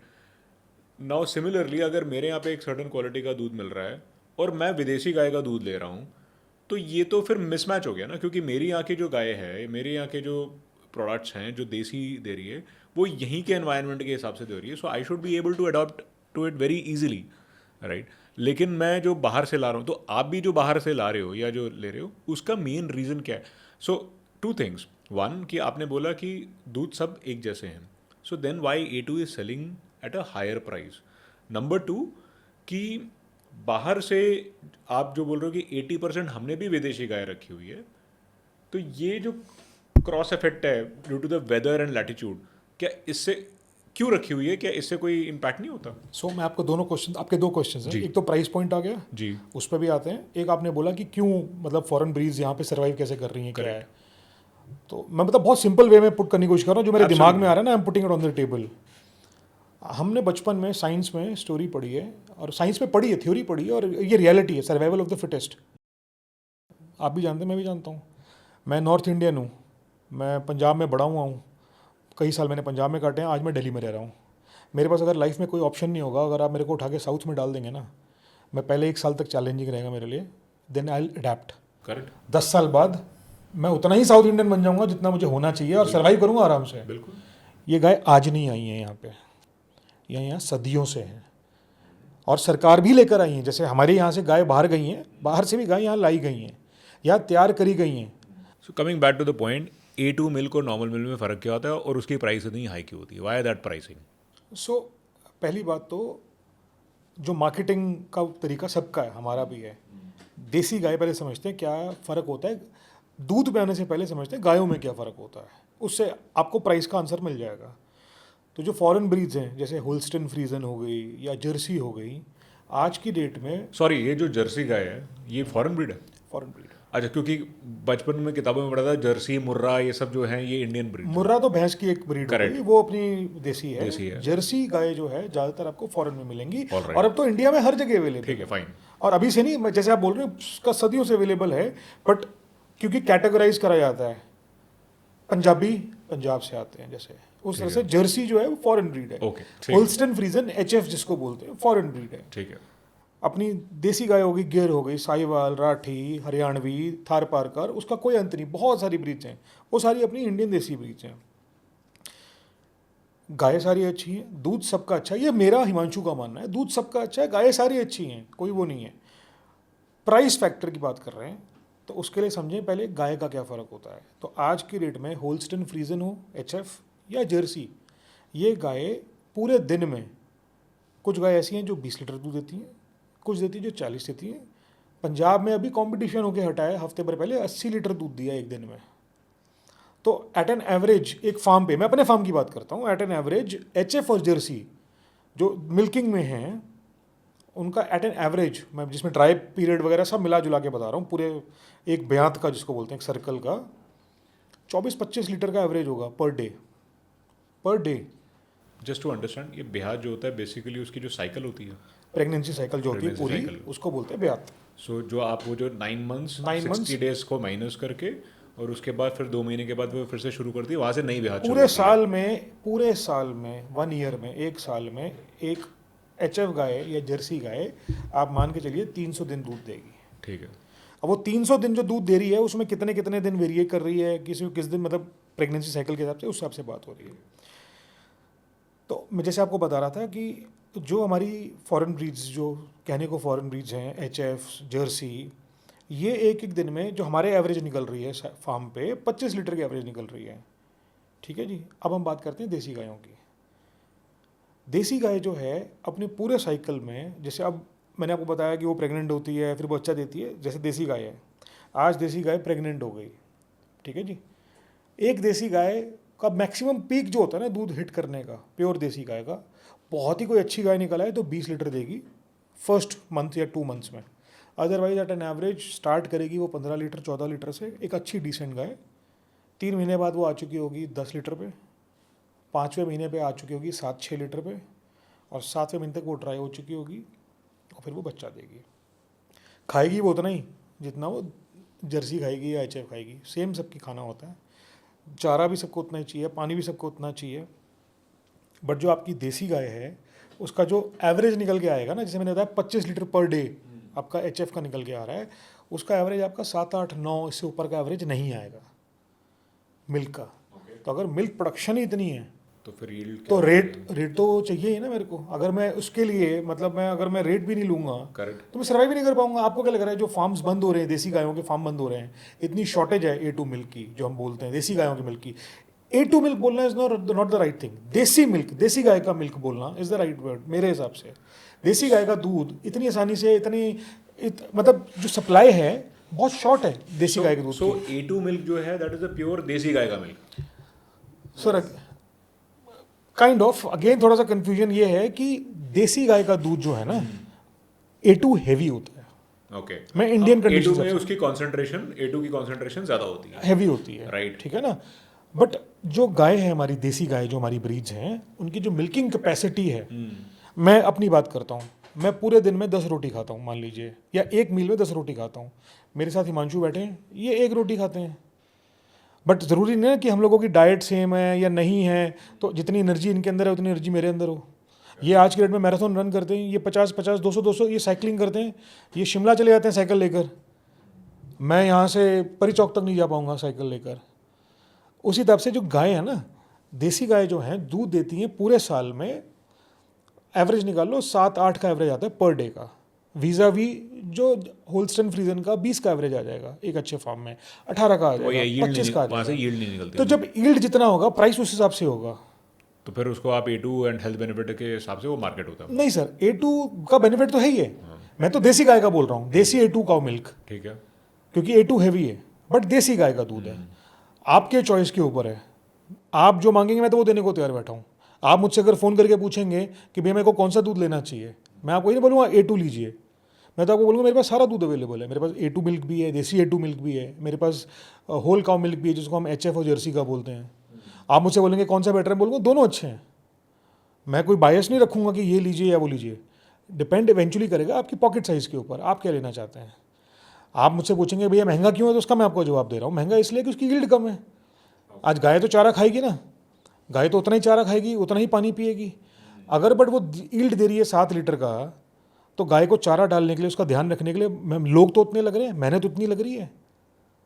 तो अगर मुझे उसका प्राइस ही नहीं मिलेगा आज की डेट में, तो मैं गाय ज़्यादा टाइम तक सस्टेन नहीं कर पाऊंगा। वर्ष क्या होगा इवेंचुअली, या तो मैं डेयरी फार्म बंद कर दूंगा, या 1-2 साल में मैं देसी गायों को रिप्लेस करके HF और ले आऊँगा। बिजनेस पॉइंट ऑफ व्यू से बात कर रहा हूँ। सो आपकी जो रिटर्न ऑन इन्वेस्टमेंट है वो HF पे बेटर होती है ऑब्वियसली। डिपेंड करता है, अगर मुझे अच्छा प्राइस मिल जाए देसी पे तो मैं देसी से भी खुश हूँ। वैसे आप अभी जो ट्रेंड आप देख रहे हो A2 जो देसी A2 है उसकी सप्लाई उसकी डिमांड क्या ज़्यादा बढ़ रही है कंपेयर टू नॉर्मल HF का जो गाय होता है? So again it depends area to area, location to location. देसी गाय there का a जो दूध pattern? है, is there a pattern? Yes, there is a pattern. After Covid specially लोग हेल्थ कॉन्शियस हो गए हैं, तो लोगों को ये लगता है, लोगों को ना, कई लोगों को ये समझ में आता है, और ये ना कुछ टाइम के लिए रहा एक्चुअली, फिर वही हो गया शुरू, दोबारा से भेड़ चाल शुरू हो गई। कुछ कोविड जैसे आया, कोविड हिट किया, लोगों को समझ में आया कि हेल्थ हमारा अगर अच्छा रहता तो शायद हमारे अंदर इम्यूनिटी बेटर होती, we could have fought better with the symptoms and everything, and we could have survived, many people survived. लोगों को जिस दिन ये समझ में आ जाए ना, दूध साफ सुथरा होना चाहिए, आप अपने सामने देख चुके हो, ट्रस्ट तो गेन करना पड़ेगा। अब रोज़ तो कोई आगे दूध देखेगा नहीं कि कैसे निकल रहा है, वो सारा ट्रस्ट की बात आ जाती है। आपने देख लिया कि डेयरी फार्म है, आपने देख लिया प्रोसेस कैसा है, आपको ये ट्रस्ट अगर आ गया एक ब्रांड के ऊपर, may it be Arya farms, may it be any other farm, और साफ सुथरा काम कर रहा है, इधर यू टेक A2, इधर यू टेक HF, इधर यू टेक बफलो, इधर you take zero fat, every milk will be good, healthy. As far as the trend is concern, yes, आज की डेट में A2 मिल्क काफ़ी डिमांड में है, but मुझे लगता है for a limited period of time. बहुत महंगा दूध है लोगों के हिसाब से, हमारे हिसाब से तो महंगा नहीं है, क्योंकि हम तो प्रोड्यूस कर रहे हैं, हमें पता है मेहनत कितनी जा रही है उसके अंदर। आपकी कोई ऐसी प्रॉफिटेबिलिटी तो उसमें बढ़ नहीं रही है? नहीं सर, लोगों को लगता है कि मैं आपको एग्जांपल अपने प्राइस पॉइंट एग्जांपल दे देता हूँ। अगर हमारा HF का दूध, जो फॉरेन ब्रीड्स आप कहते हैं, या होल काउ मिल्क जिसको बोलते हैं, अगर वो 75 रुपीज़ अ लीटर है, तो मेरा जो साहिवाल का दूध है वो 102 रुपीज़ अ लीटर है। जो मेरा गिर का दूध है, आई थिंक 137 या 136 पर लीटर है। ये सिर्फ यील्ड की वजह से है कि कोई और भी फर्क है? सर मेजर तो यील्ड की वजह से है। हाँ जी, क्योंकि तो, yield, तो आप कह रहे हो गिर सबसे कम यील्ड है उसकी क्या? गिर सबसे कम यील्ड है। Okay. It's the most indigenous breed of India. हाँ, but why do people want that? अगर मतलब कि मेरे को गिर का चाहिए। सर देखिए, अगेन लोगों को लगता है कि हमारे देसी गाय है हमारी, जो हमारे पूर्वजों ने एक प्रथा होती है ना, सेट हो जाती है कि इससे बढ़िया दूध तो किसी का हो ही नहीं सकता। आज मैं आपको मतलब I would not like to take the name of my relative, but one of my very senior relatives, हम वो चलाते हैं, मतलब डेयरी फार्म नहीं चलाते हैं, वो सेवा करते हैं गायों की, और वो बहुत होल हार्टेडली सेवा करते हैं। उन्होंने ज़िंदगी भर अपनी सेवा में लगा दी गायों की, लाखों गायों की सेवा करी है। तो जब हम ये काम शुरू करने जा रहे थे, तो हम उनके पास भी गए समझने के लिए कि क्या होता है, कैसे करना चाहिए। तो उनका सबसे पहला ये था कि HF नहीं लेकर आओगे तुम, जर्सी लेकर नहीं आओगे तुम, सेवा करोगे। तो वो बैठे, देखिए उन्होंने अपनी लाइफ में सेवा बहुत करी है, बट फॉर्चुनेटली उन्होंने मेहनत भी इतनी करी कि उन्होंने इतना पैसा बना लिया, इतना सब कुछ कर लिया अपने बच्चों के लिए, और बच्चे भी सक्सेसफुल इतना कर रहे हैं कि उनको फ़र्क नहीं पड़ता कि इससे बिजनेस बने या ना बने, वो प्योर गौ सेवा कर रहे हैं। हम जो कर रहे हैं, मैं और हिमांशु, हम गौ सेवा तो कर रहे हैं, बट साथ साथ में हम एक इंडस्ट्री को भी चलाने की कोशिश कर रहे हैं। आज ऐसी इंडस्ट्री को चलाने का क्या फ़ायदा कि 4 साल बाद वो बंदी करनी पड़ जाए। तो हमारे को HF और जर्सी भी लानी पड़ी, साथ साथ में देसी गायों का भी हम कर रहे हैं, सेवा कर रहे हैं। शाहरुख खान का डायलॉग है ना, गुर्बत में दरिया दिली नहीं होती। तो it is important to be rich to do a charity और टू बी अ फिलोसफर। और थोड़ा सा फ़र्क जो एक मतलब दूध में हमारे हिसाब से बहुत ज़्यादा फ़र्क नहीं होता है A1 और A2 में, लेकिन जो एक थोड़ा सा फ़र्क आपको दिखाई देगा कि जनरली जो A2 मिल्क होता है हल्का सा येलोइश टिंच पे होता है, या वो थोड़ा सा गाढ़, और एक थोड़ा सा फैट कंटेंट में भी फ़र्क होता है। अगर हम HF की बात करें, हमारे फार्म की बात कर रहे हैं, मैं जनरल की बात नहीं कर रहा, तो वो फैट एनीथिंग बिटवीन 3.9 टू 4.2 4.3 के आसपास होता है।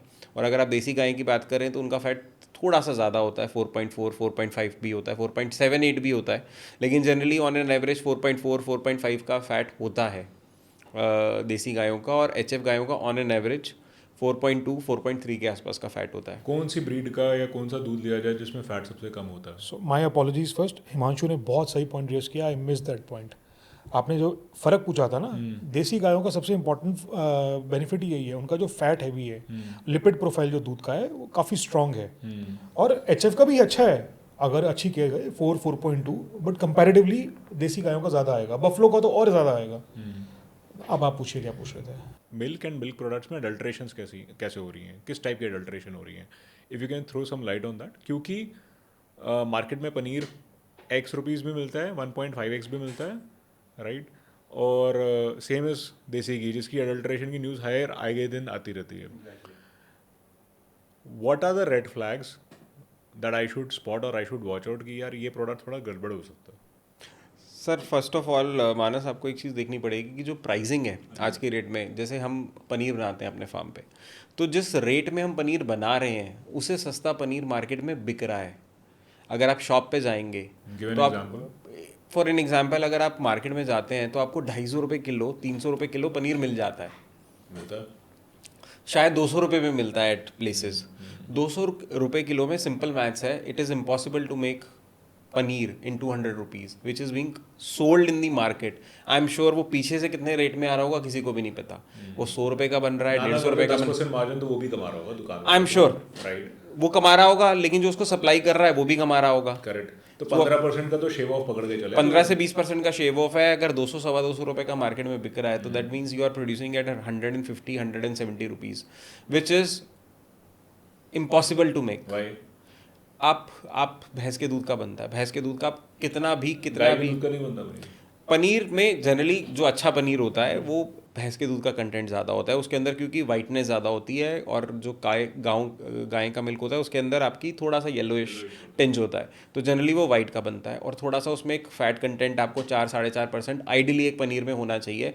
उससे ज़्यादा होगा तो वो बहुत ज़्यादा टूट जाएगा, और अगर उससे कम होगा तो वो क्या कहते हैं, स्पंजीनेस नहीं होगी, फिर वो हार्ड बहुत हो जाएगा। तो जनरली 3.5 से 4.5 के बीच का पनीर बनाते हैं।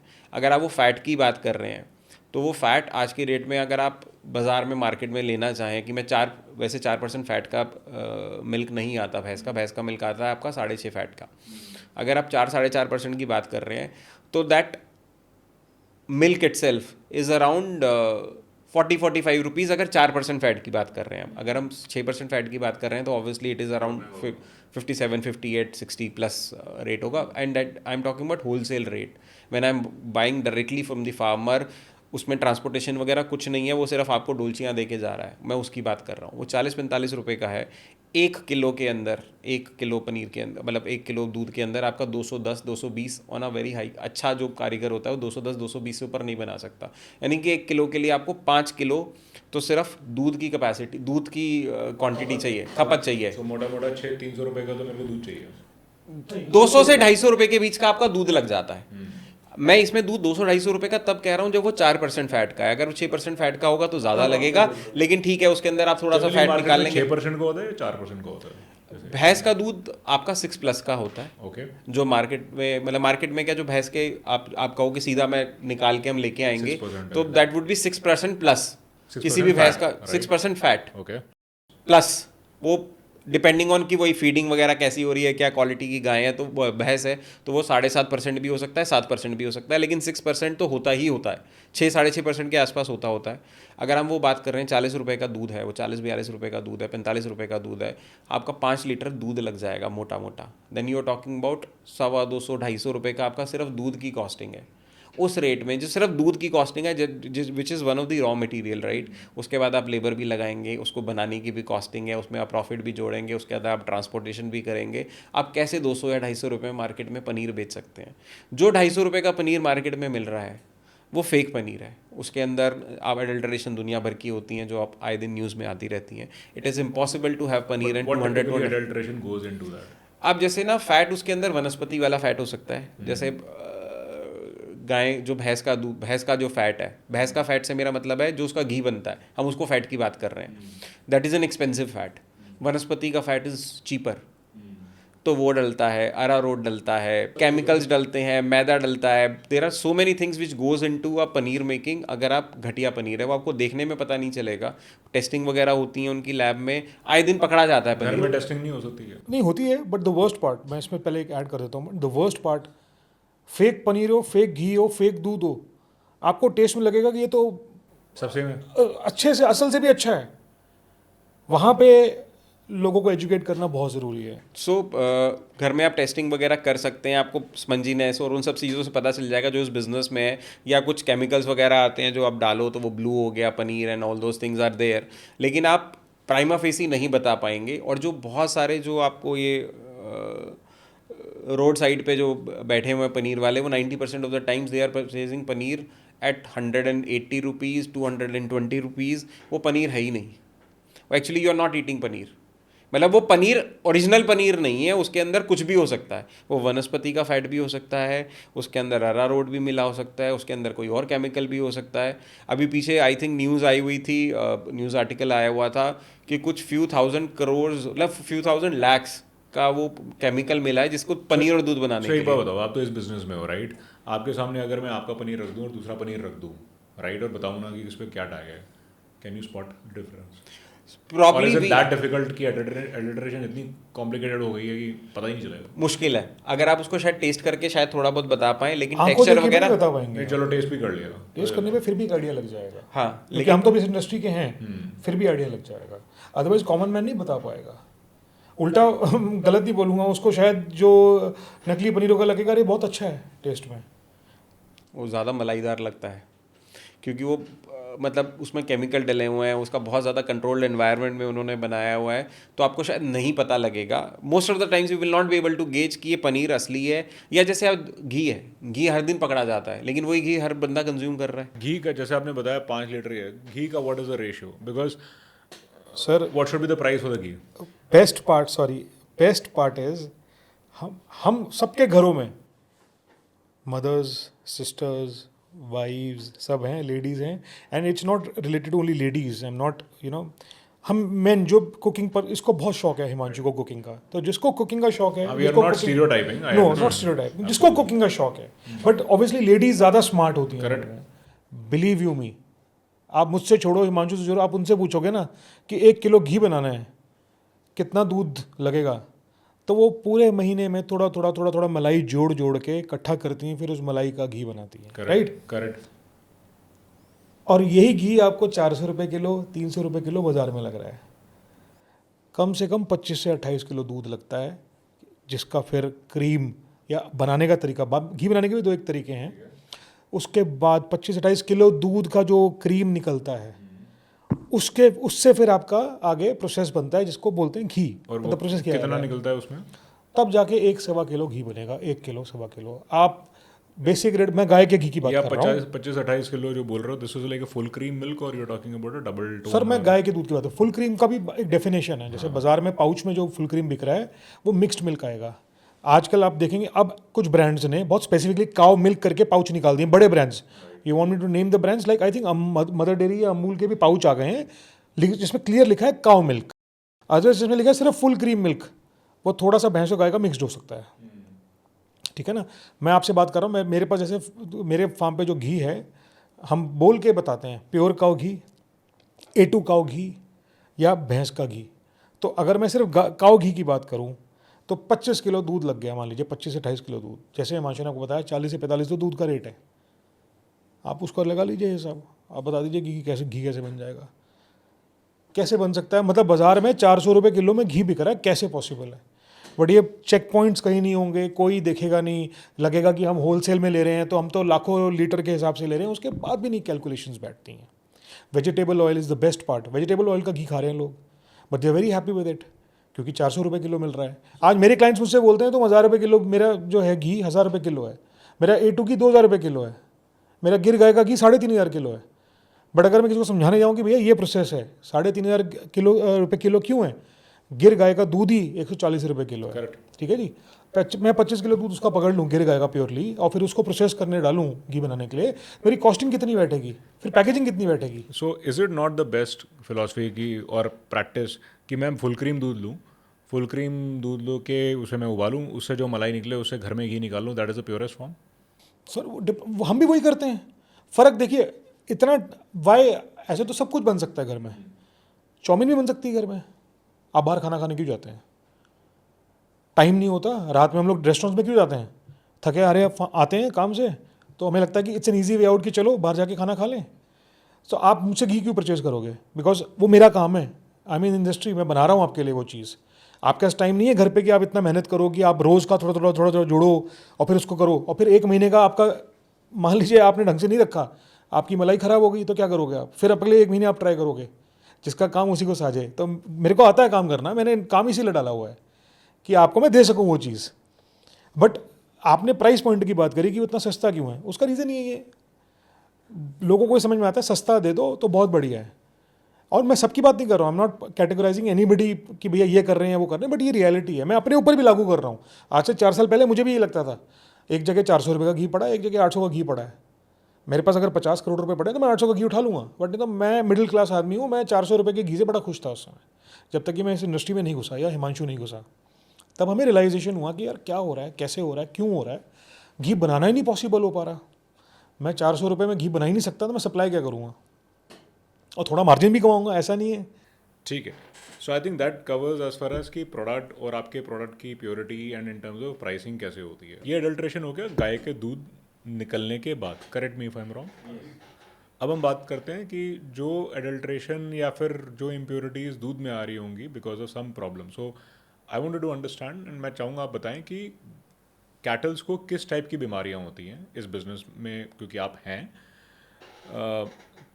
कितनी क्योरेबल होती हैं, उनको कैसे अवॉइड किया जा सकता है, how to take care of that, which obviously impact business reputation and your complete image and profitability. बीमारी जैसे हमारे अंदर है उनके अंदर भी आती है।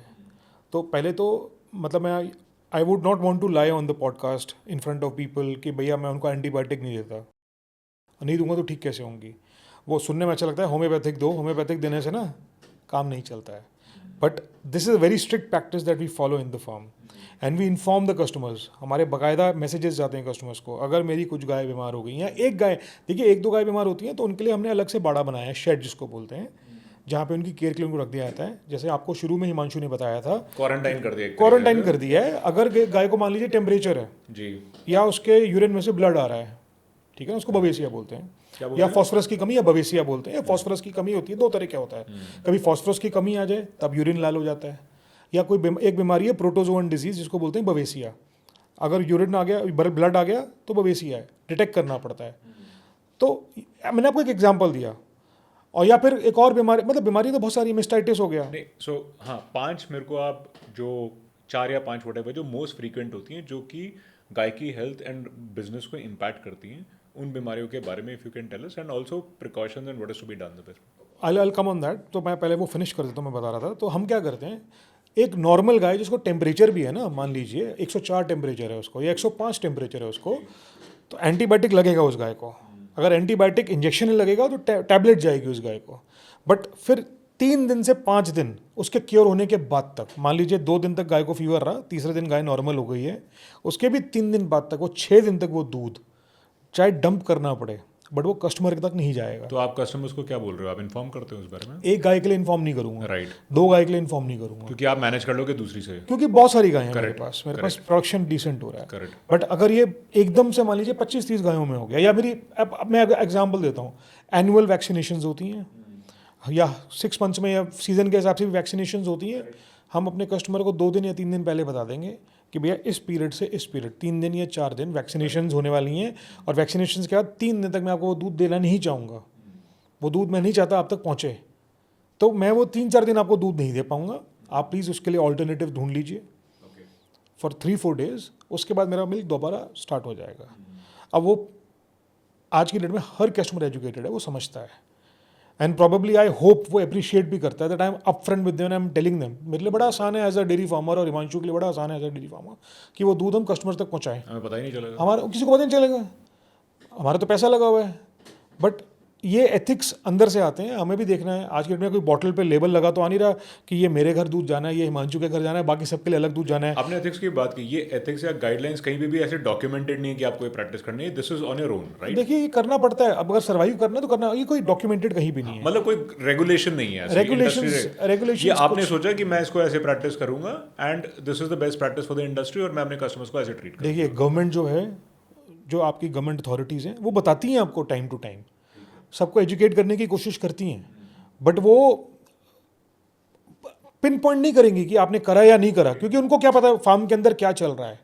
इवेंचुअली ये आपके ऊपर है एज एन इंडिविजुअल फार्म, कि आप क्या कर रहे हैं। पूरा गवर्नमेंट दे रही है, लेकिन हाँ प्रैक्टिकली इट्स नॉट पॉसिबल कि वो सारा टाइम चेक करते रहे, रियल टाइम मॉनिटरिंग करते रहे कि so now when we started off, जैसे हम मैसेजेस डालते थे तो हम पहले शुरू में इसलिए ज़्यादा मैसेज डालते थे क्योंकि हमारे पास number of cows were less, and अगर हमारे पास 150 लीटर दूध हो रहा है और हमारे पास 100 लीटर का कस्टमर है तो ऑब्वियसली हमें पता है कि यार सबको ज़्यादातर बताना पड़ेगा. Now of late what has started happening is कि वो कभी कभी मैक्सिमम एक दिन के लिए बंद करना पड़ता है हमें दूध, क्योंकि देन Cycle यू कैन जो भी आप रोटेट इट, plan कर रहे हो, राइट. right? हाँ, तो अगर एक दिन के लिए कभी पूरा बंद हो जाता है या कुछ कस्टमर्स को हम मैसेज डाल देते हैं कि जैसे इन 40-50 कस्टमर को इस आज नहीं जा पाएगा, will be able to cater to 100 odd customers, next day will be able to cater to 100 odd customer, that is how we do it. लेकिन नाउ अब तो now we have ample of milk, so we don't have to do that. We know कि अब, और वैसे भी हम seasonal करते हैं. शुरू में हम थोड़ा ज़्यादा जल्दी करते थे, इन द सेंस इकट्ठे गायों का करते थे. अब नाउ वी हैव रियलाइज कि वो सीजनल करना या उस तरीके से कि स्टैगर बना बना के करना टाइम के ज़रूरी साथ है. आपने भी कई चीज़ें सीख ली कि हाँ इसको कैसे डेफिनेटली प्लान वी करना हैव है, लर्न लॉट ऑफ थिंग्स. तो नाउ अब वो प्रॉब्लम नहीं आती है. लेकिन हाँ, एंटीबायोटिक या कोई vaccination, vaccination is not even an antibiotic, right. It is a vaccination. जैसे इट्स अ हम लोग लेते हैं, वैक्सीनेशन, वो भी लेंगे. वो भी लेते हैं वैक्सीनेशन. लेकिन अगर जैसे डॉक्टर आपको बोलता है कि अगर आपने आज वैक्सीनेशन लिया तो आपको बुखार आ सकता है, तो आप क्रोसिन ले लेना, डोलो ले लेना, what ever medicine is available, आप ये ले लेना. थोड़ा ज़्यादा लगे या इससे ज़्यादा तबीयत खराब हो, then only come to me. Otherwise छोटा मोटा आपको नोजिया हो रहा है या सिर दर्द हो रहा है या ये हो रहा है, this is natural with the vaccination. That happens with everybody. वो गायों के साथ भी होता है, लेकिन आप उनको अलग करके रखते हैं हम उन गायों के जिनकी भी वैक्सीनेशन हो रही है. और वैक्सीनेशन जैसे आज एक लॉट की हो गई, फिर एक हफ्ते बाद होगी, फिर दूसरे हफ्ते होगी, तीसरे हफ्ते होगी. जब भी सीज़न आएगा या कुछ भी चेंज होगा या कोई गवर्नमेंट अथॉरिटीज़ का आया है कि ये बहुत ज़्यादा बीमारी फैलने लग गई है, जैसे हमारे यहाँ पर होता है H1 अगर वो कर रहा है तो आज के डेट में वैक्सीनेशन लगवा लो आप. So that happens with cows as well. So we try to do that कि जितना आपने वैक्सीनेशन टाइम पे करा ली तो एटलीस्ट मेरी गाय बीमार नहीं होंगी.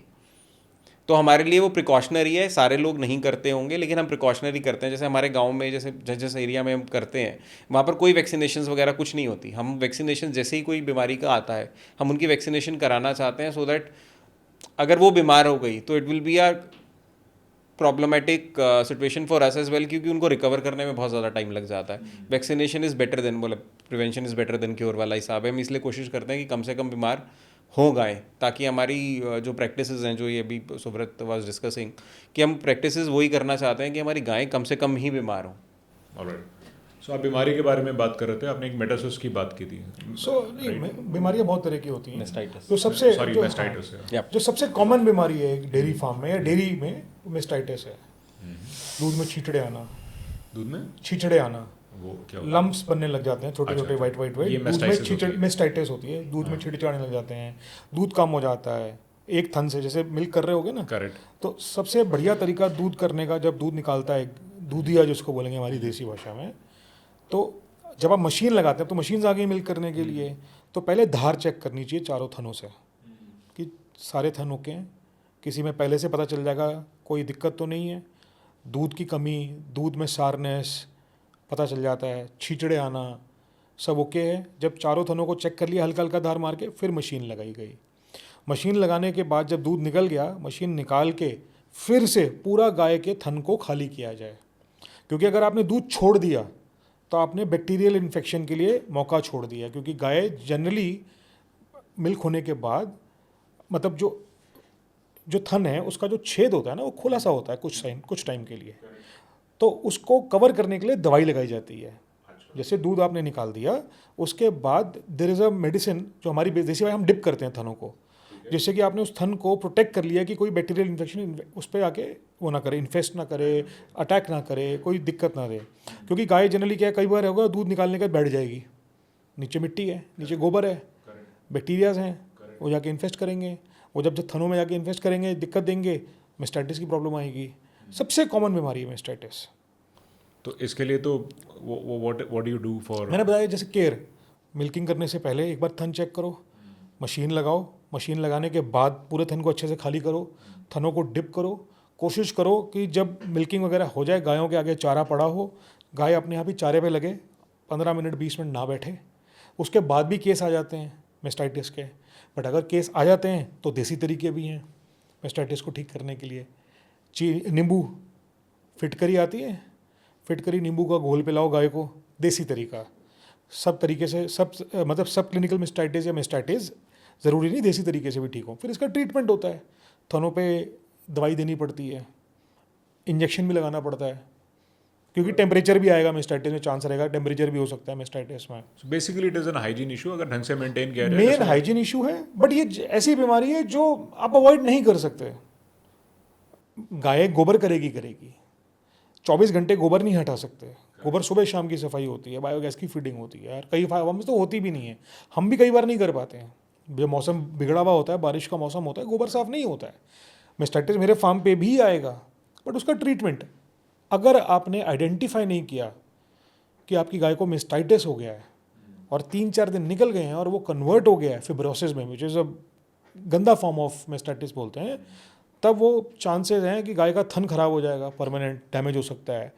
या फिर टाइमली अगर आपने मेस्टाइटिस को डिटेक्ट नहीं किया है एज अ डेयरी फार्मर, तो वो गाय 20 लीटर दूध दे रही थी, वो सीधे 5, 7, 4 लीटर पे आ जाएगी और फिर उसकी रिकवरी नहीं है। पूरा 1 साल, एक साइकिल जो है आपकी पूरी, वो ख़राब हो गई।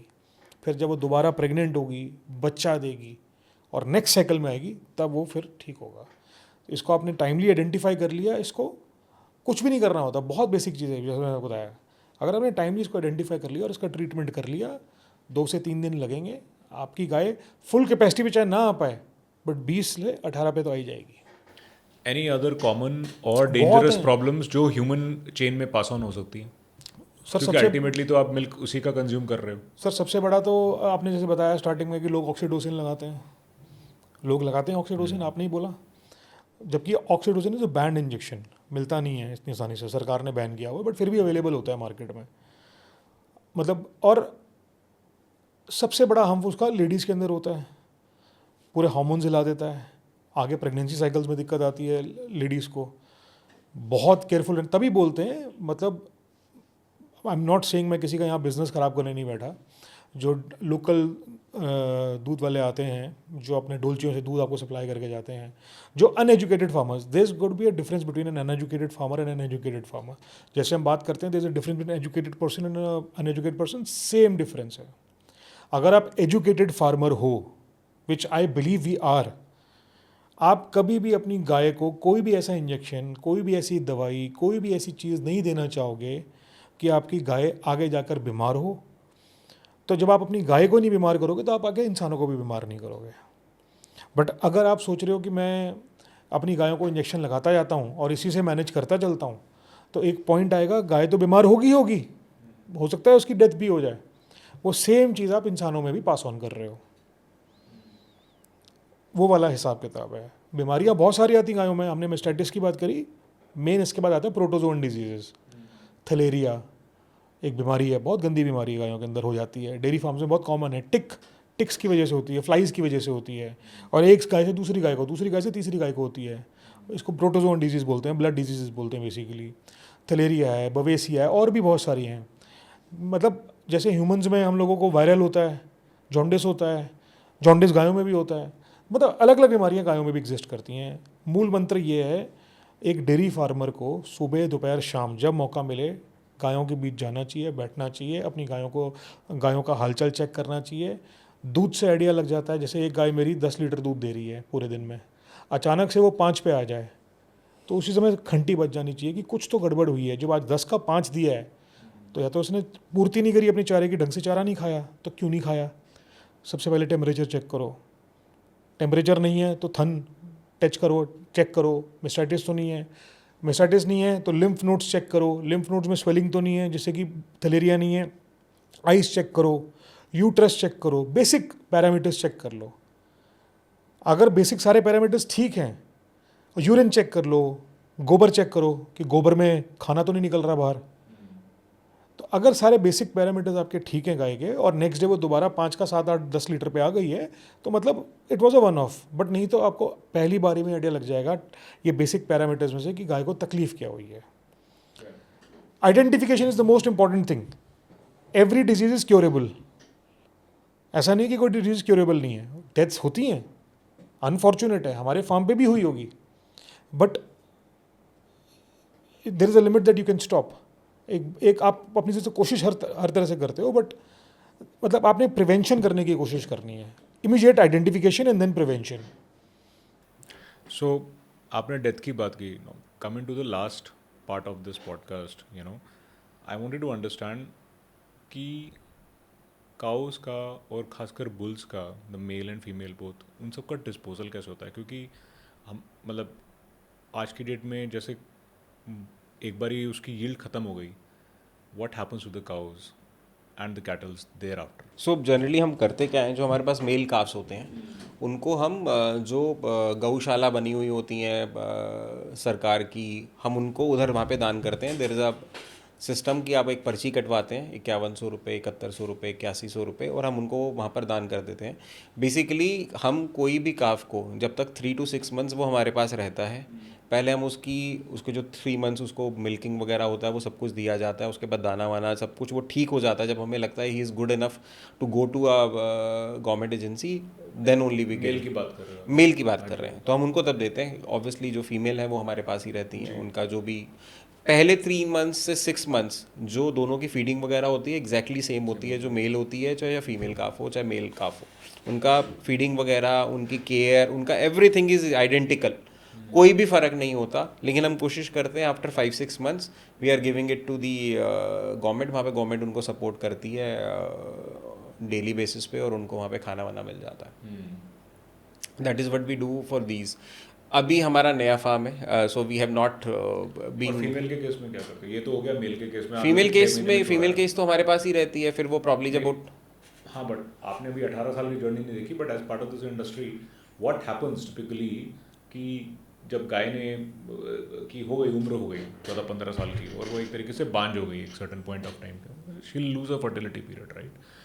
फिर उसका गाय का क्या होता है? वो जनरली गवर्नमेंट एजेंसीज पे ही जाती हैं। जनरली कोई भी डेयरी फार्म पे ये के क्या पास हर स्टेट के लेवल पे होता है? गवर्नमेंट हर स्टेट पे गवर्नमेंट की गौशाला जिसको बोलते हैं हम, गौशाला होती हैं। वहाँ पर उनकी सेवा होती है। उनके पास 2000, 4000, 5000, 6000 जो भी गौशालाओं में गायें होती हैं, जनरली वो मिल्किंग काउ नहीं होती हैं, वो दूसरी गायें होती हैं। और एक स्ट्रक्चर बना ही हुआ है कि जहाँ पर आपकी जो गाय मिल्किंग नहीं है वो बेसिकली उधर चली जाती हैं, और वहाँ पर उनका भी दाना पानी जो भी को सब कुछ होता है वो सरकार सपोर्ट करती है। तो आप जो बोलते हैं कि पर्ची कटाना होता है, दिस इज लाइक मतलब you get an official receipt from the government कि हाँ आपने सर बेसिकली पर्ची कटाना government does not force you to pay, ये आप अपनी श्रद्धा से। नहीं, मैं समझ गया, आज- बट हाँ, इसका प्रॉपर रिकॉर्डिंग होती है कि आपने बकायदा आप गौशाला को भेजते हो, बकायदा पर्ची कटती है, बकायदा आप सेवादार बनते हो। See there are 2-3 ways of taking it as a question.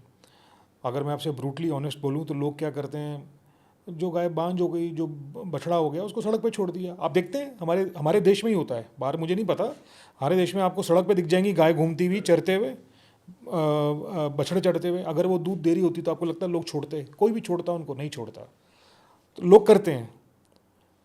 We are a organized dairy farm. मैं सिर्फ अपनी बात करूंगा, मैं लोगों की बात नहीं करूंगा। We are an organized dairy farm and we are running it commercially as well. हमें कमर्शियली, फाइनेंशियली हर तरह से मतलब फीजेबल होकर चलना है। And then we have to make sure कि भैया ना गाय को हम पहुँचे, ना बच्चे को हम पहुँचे, ना बछिया को हम पहुँचे, ना बुल जिसको बच्चा आप बोल रहे हो, बछड़ा आप बोल रहे हो, बुल को हम पहुँचे।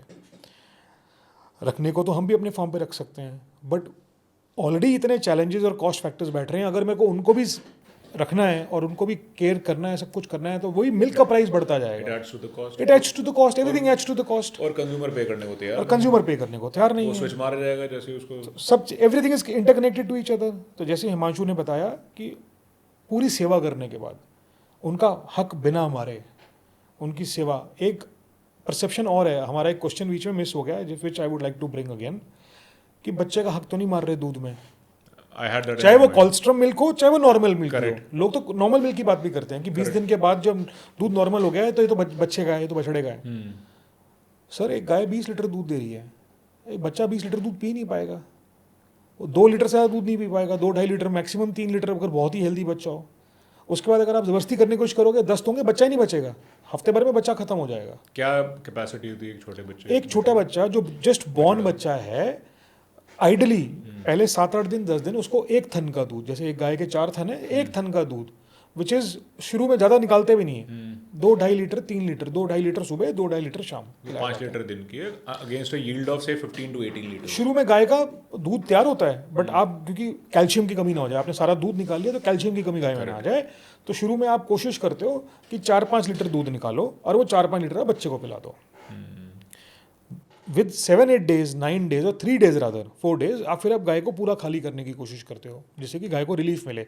अडर भर गया है, दिक्कत में है, तो गाय को आप खाली मतलब दूध निकालना शुरू करते हो। पूरा दूध निकल रहा है 15 लीटर, बच्चा तो 5 ही पिएगा, क्योंकि वो 15 दे रही तो ज़बरदस्ती बच्चा थोड़ा ना 15 पी लेगा, बच्चा तब भी 5 ही पिएगा। तो बाकी 10 लीटर का आप क्या करोगे? आप फेंकोगे बाजार में उसको, मतलब फेंक दोगे क्या? आज की डेट में एक गाय ने बच्चा दिया, उस बच्चे को 3 महीने हो गए हुए।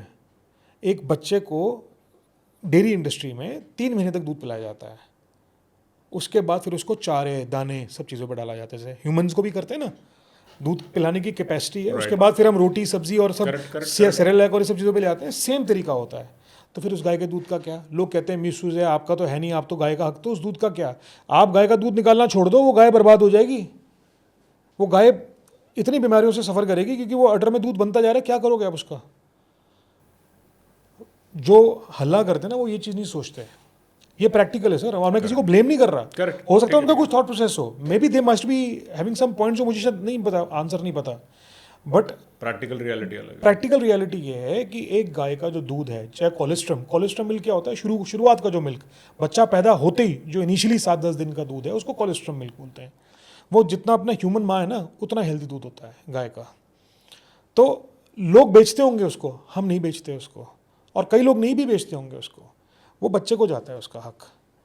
और जब फुल फ्लेजेडली दूध मिल्क पे आ चुकी है गाय, तो वो दूध जितना बच्चे को जाना चाहिए पहले 3 महीने बच्चे को मिलता है, बाकी दूध ऑब्वियसली प्रोसेस होकर फिर आप लोगों के घर पहुंचता है। Outside your business, I have this last question. Could be outside your business, but ये तो ना एक dilemma है. There's a category vegan, and then obviously there are consumers of dairy products like me. Every time it is important कि गाय should be और cattle should be impregnated. उसको गर्भवती बनाना पड़ता है बार-बार, ताकि वो नया जन्म दे, उसकी क्या कहते हैं yield बढ़ती जाए. So ये इसमें कितना सही और कितना गलत है ये फैक्ट, नंबर 1. नंबर 2 इज इसमें what is the definition of ethical and non ethical according to you, both of you. I mean I know, और ये मेरे से भी सवाल है, क्योंकि it's a more of a moral dilemma question कि क्या हम ह्यूमंस को अपने मतलब के लिए, अपने यूज़ के लिए एक गाय को बार बार इम्प्रेग्नेंट करना, क्या ये सही है कि नहीं? Any thoughts on that?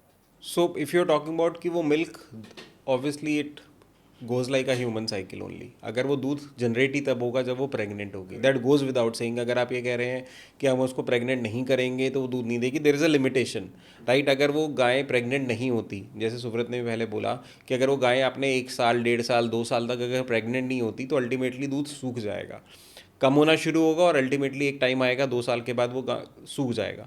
अगर आपको उसको कंजम्पशन में लेना है और उस गाय से प्रोडक्टिविटी निकालनी है, तो आपको उस गाय को प्रेग्नेंट करना ही पड़ेगा.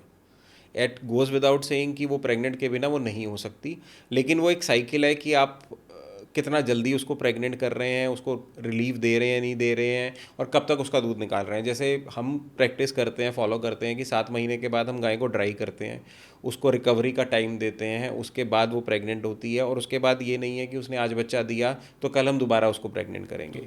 एक डिलीवरी और नेक्स्ट कंसेप्शन में आप लोग कितना गैप छोड़ते हो? So it is anything between 2 to 4 months, which is there. कि एक डिलीवरी के बाद जो नेक्स्ट कंसेप्शन होता है, तो आप जनरली 1 से 2 साइकिल आप छोड़ देते हो उनकी हीट आने की, जिसको हीट बोलते हैं, या गर्म हो रही है गाय, अलग अलग लैंग्वेज है, तो 1-2 हीट के बाद हम शुरू करते हैं, so that we give them time to recover 3 to 4 months. लेकिन येस, उसको हम दोबारा प्रेग्नेंट करते हैं, क्योंकि अगर प्रेगनेंसी नहीं आएगी हमारे बिजनेस में तो दूध आना बंद हो जाएगा. आज दूध अगर वो 20 लीटर दे रही है, 1 साल बाद हो सकता है वो 12 लीटर दे रही हो, और 18 महीने बाद हो सकता है वो 0 लीटर दे रही हो. मैं इसमें सिर्फ एक पॉइंट ऐड करूँगा. हमने उन ह्यूमंस की तो बात सुन ली जो ये कहते हैं कि दिस इज़ अनएथिकल. हमने गाय के पॉइंट ऑफ व्यू से कभी सोचा है कि वो क्या सोचती है, या वो क्या चाहती है, वो क्या नहीं चाहती है? सर एक बात बताइए, and be honest to yourself, be honest to. गाय है, आज वो दूध दे रही है, तो मैं भी सेवा कर रहा हूँ. मेरे पास, मैं मिडिल क्लास आदमी हूँ, बट मेरे पास फिर भी इतना है कि चलो, मैं गाय दूध नहीं भी देगी ना, मैं सेवा कर लूँगा एक गाय की. तो आज 50 गाय ऐसी हो गई हैं जो दूध देना बंद कर देंगी. मैं सेवा करूँगा क्या? जब तक कर पाऊँगा करूँगा. इवेंचुअली मैं सरकारों को, सरकार के जो गौशाला वहाँ दूंगा, मैं ये नहीं कह रहा कि सरकार सपोर्ट नहीं कर रही, बिलीव करिए जब से मोदी सरकार आई है या पहले भी जो सरकार आई थी सबने सपोर्ट किया, मोदी सरकार थोड़ा और बढ़ चढ़ के कर रही है, फैंटेस्टिक सिनारियो कर दिया है योगी साहब ने, मतलब सबसे बढ़िया चीज़ कर दी है कि बहुत सपोर्ट है। बट ये ह्यूमन टेंडेंसी है, आज अगर वो गाय कुछ नहीं करेगी तो वो सड़क पे जाएगी। तो ये जो शोर मचाते हैं, क्या ये उसके सिर्फ शोर ही मचाते हैं? कभी इन्होंने ऐसा करा कि उन 50 गायों को अपने घर लेकर गए और अपने घर रखा और अपना उनकी सेवा करी, उनको खाना खिलाया, उनको चारा खिलाया? लाइफ लॉन्ग बोलना बड़ा आसान है। अगर आप गायों की तरफ से भी सोचो, एक गाय है जो हीट पे आ रही है, उसकी रिक्वायरमेंट है कि बुल उसके ऊपर चढ़े, तो उसकी रिक्वायरमेंट है, यू कांट हेल्प इट। एक गाय को अगर प्रेग्नेंट मतलब होकर वो दूध देती है और वो बच्चा पैदा करती है, वो उसके इमोशंस है, उसके इमोशंस हैं, उसकी लाइफ के लिए वो सर्कल चलता जा रहा है। गुड हेल्दी 18-20 ईयर्स तक वो चल रहा है आराम से, नॉट प्रेगनेंसी का, मतलब 13-14 साल तक चल रहा है। उसके बाद वो एक विद टाइम जब एज आ जाती है वो धीरे धीरे खुद ही दूध देना बंद कर देगी, एक नेचुरल सर्कल में चलती रहेगी और 18-20 साल तक अच्छा सा करेगी। छेड़छाड़ तो आप करने की बात कर रहे हो कि भैया उसको प्रेग्नेंट मत करो, उसको कुछ मत करो। बोलना बड़ा आसान है कमर्शियली भी, और गाय के पॉइंट ऑफ व्यू से भी अगर सोचा जाए तो बहुत डिफरेंस है इस चीज़ में। शोर मचाना बहुत आसान होता है, बोलना बड़ा आसान होता है, उसको एक्चुअली इम्प्लीकेट कर मतलब उसको मतलब प्रैक्टिकली करना एकदम चीज़ें चेंज हो जाती हैं। आई विश कि हम लोग सपोर्ट कर सकें उन गायों को भी। अभी तो वो टाइम नहीं आया, देखेंगे 15 ईयर्स डाउन द लेन क्या रहता है। बट मुझे आज ये सवाल मुझसे पूछा जाएगा, और जो मैं लोगों को सुनता भी हूँ, only a handful of you सिर्फ आवाज़ निकलती है, सेवा नहीं होती है सर। मैं आज भी सड़कों पे गायों को देख रहा हूँ, हर जगह मैं गायों को देख रहा हूँ घूमते हुए, कोई सेवा नहीं है कहीं पर भी किसी भी तरीके की। सेवा गौशालाओं में भी आप कभी जाओगे ना, आपको रियलिटीज़ पता चल जाएंगी कि फार्म में कैसे रखा जा रहा है, महल की तरह। सारी फैसिलिटी जो हम अपने घर में नहीं दे पाते अपने बच्चों को फैसिलिटीज़, वो फैसिलिटीज़ गायों को दी जाती हैं और गौशालाज में, जबकि बहुत दिल से सेवा करी जाती है वहाँ पे। बट इतना इंफ्रास्ट्रक्चर ही नहीं है, पैसे ही नहीं है, तो जितना लिमिटेड दे पाते हैं वो देते हैं। तो it's give and take, humans में भी वही होता है, गिव एंड टेक, वैसा वाला हिसाब किताब है। सुब्रत, एक्चुअली मैं जब इसके लिए प्रिपेयर कर रहा था ना, so I was thinking I will give up on my milk consumption. I don't know वो होगा कि नहीं होगा, लेकिन ये पर्सपेक्टिव मैंने कभी भी नहीं सुना था। बिकॉज आपने सही कहा कि हमेशा मैं सवाल दूसरी साइड से सोच रहा था एंड कर रहा था। And I think this would be one of the few podcast that I would like to end on this question rather than on an answer. You know कि आपने गाय के पॉइंट ऑफ व्यू से सोचा या आपने दूसरे पॉइंट ऑफ व्यू से सोचा कि, एंड रियलिटी यही है कि हम सबको प्रोडक्टिव चीज़ें अच्छी लगती हैं। हम सब humans by nature are selfish. हमें जो प्रोडक्टिव है हम तब तक उसकी सेवा करते हैं, उसके बाद हमें किसी की परवाह नहीं करते। आई mean I will not go into the detail क्योंकि ये थोड़ा एक इमोशनल टॉपिक हो जाता है, but I never thought about this way. But any way, मैं आप दोनों को थैंक यू बोलना चाहूँगा कि आप लोग आए। We discuss so much about the business. मतलब कहने को तो ये पॉडकास्ट अगले 5 घंटे भी चले तो मेरे ख्याल से कम होगा, क्योंकि it is so overwhelming in consuming. But हमने बात की आपके बिजनेस के बारे में, the practices, how people can set up, what is the kind of cost, बीमारियां क्या होती हैं, मिल्क प्रोडक्ट्स एंड बाकी प्रोडक्ट्स की कॉस्टिंग और उनके पीछे फंड क्या होते हैं, and last about these ethical questions कि क्या मिल्क प्रोडक्ट कंज्यूम करना सही है और मैं क्या एक गाय के बच्चे के साथ फेयर हूँ कि नहीं। आई मीन ये लास्ट वाला part was very very thought provoking for me and somewhere assuring also for me. So thank you very much for coming here, and I say best of luck to you and जो भी आप कर रहे हैं, सेवा कर रहे हैं और अपना बिजनेस कर रहे हैं उसके लिए। And any parting message you would want to give to the audience, feel free. I mean, thank you for inviting us, first of all. And secondly, we respect everybody's view. We respect every individual views. But हमने जो आज share किया है, these are our individual views जो हमने share किया है. And it was fun talking to you. अभी तो हमने कुछ कवर ही नहीं किया. We just covered 1% of the whole industry. But आगे चल के लाइफ में फिर से दोबारा से हम बैठेंगे और डिस्कस करेंगे और भी डिटेल में. So next year when you go 10x, we will do it again.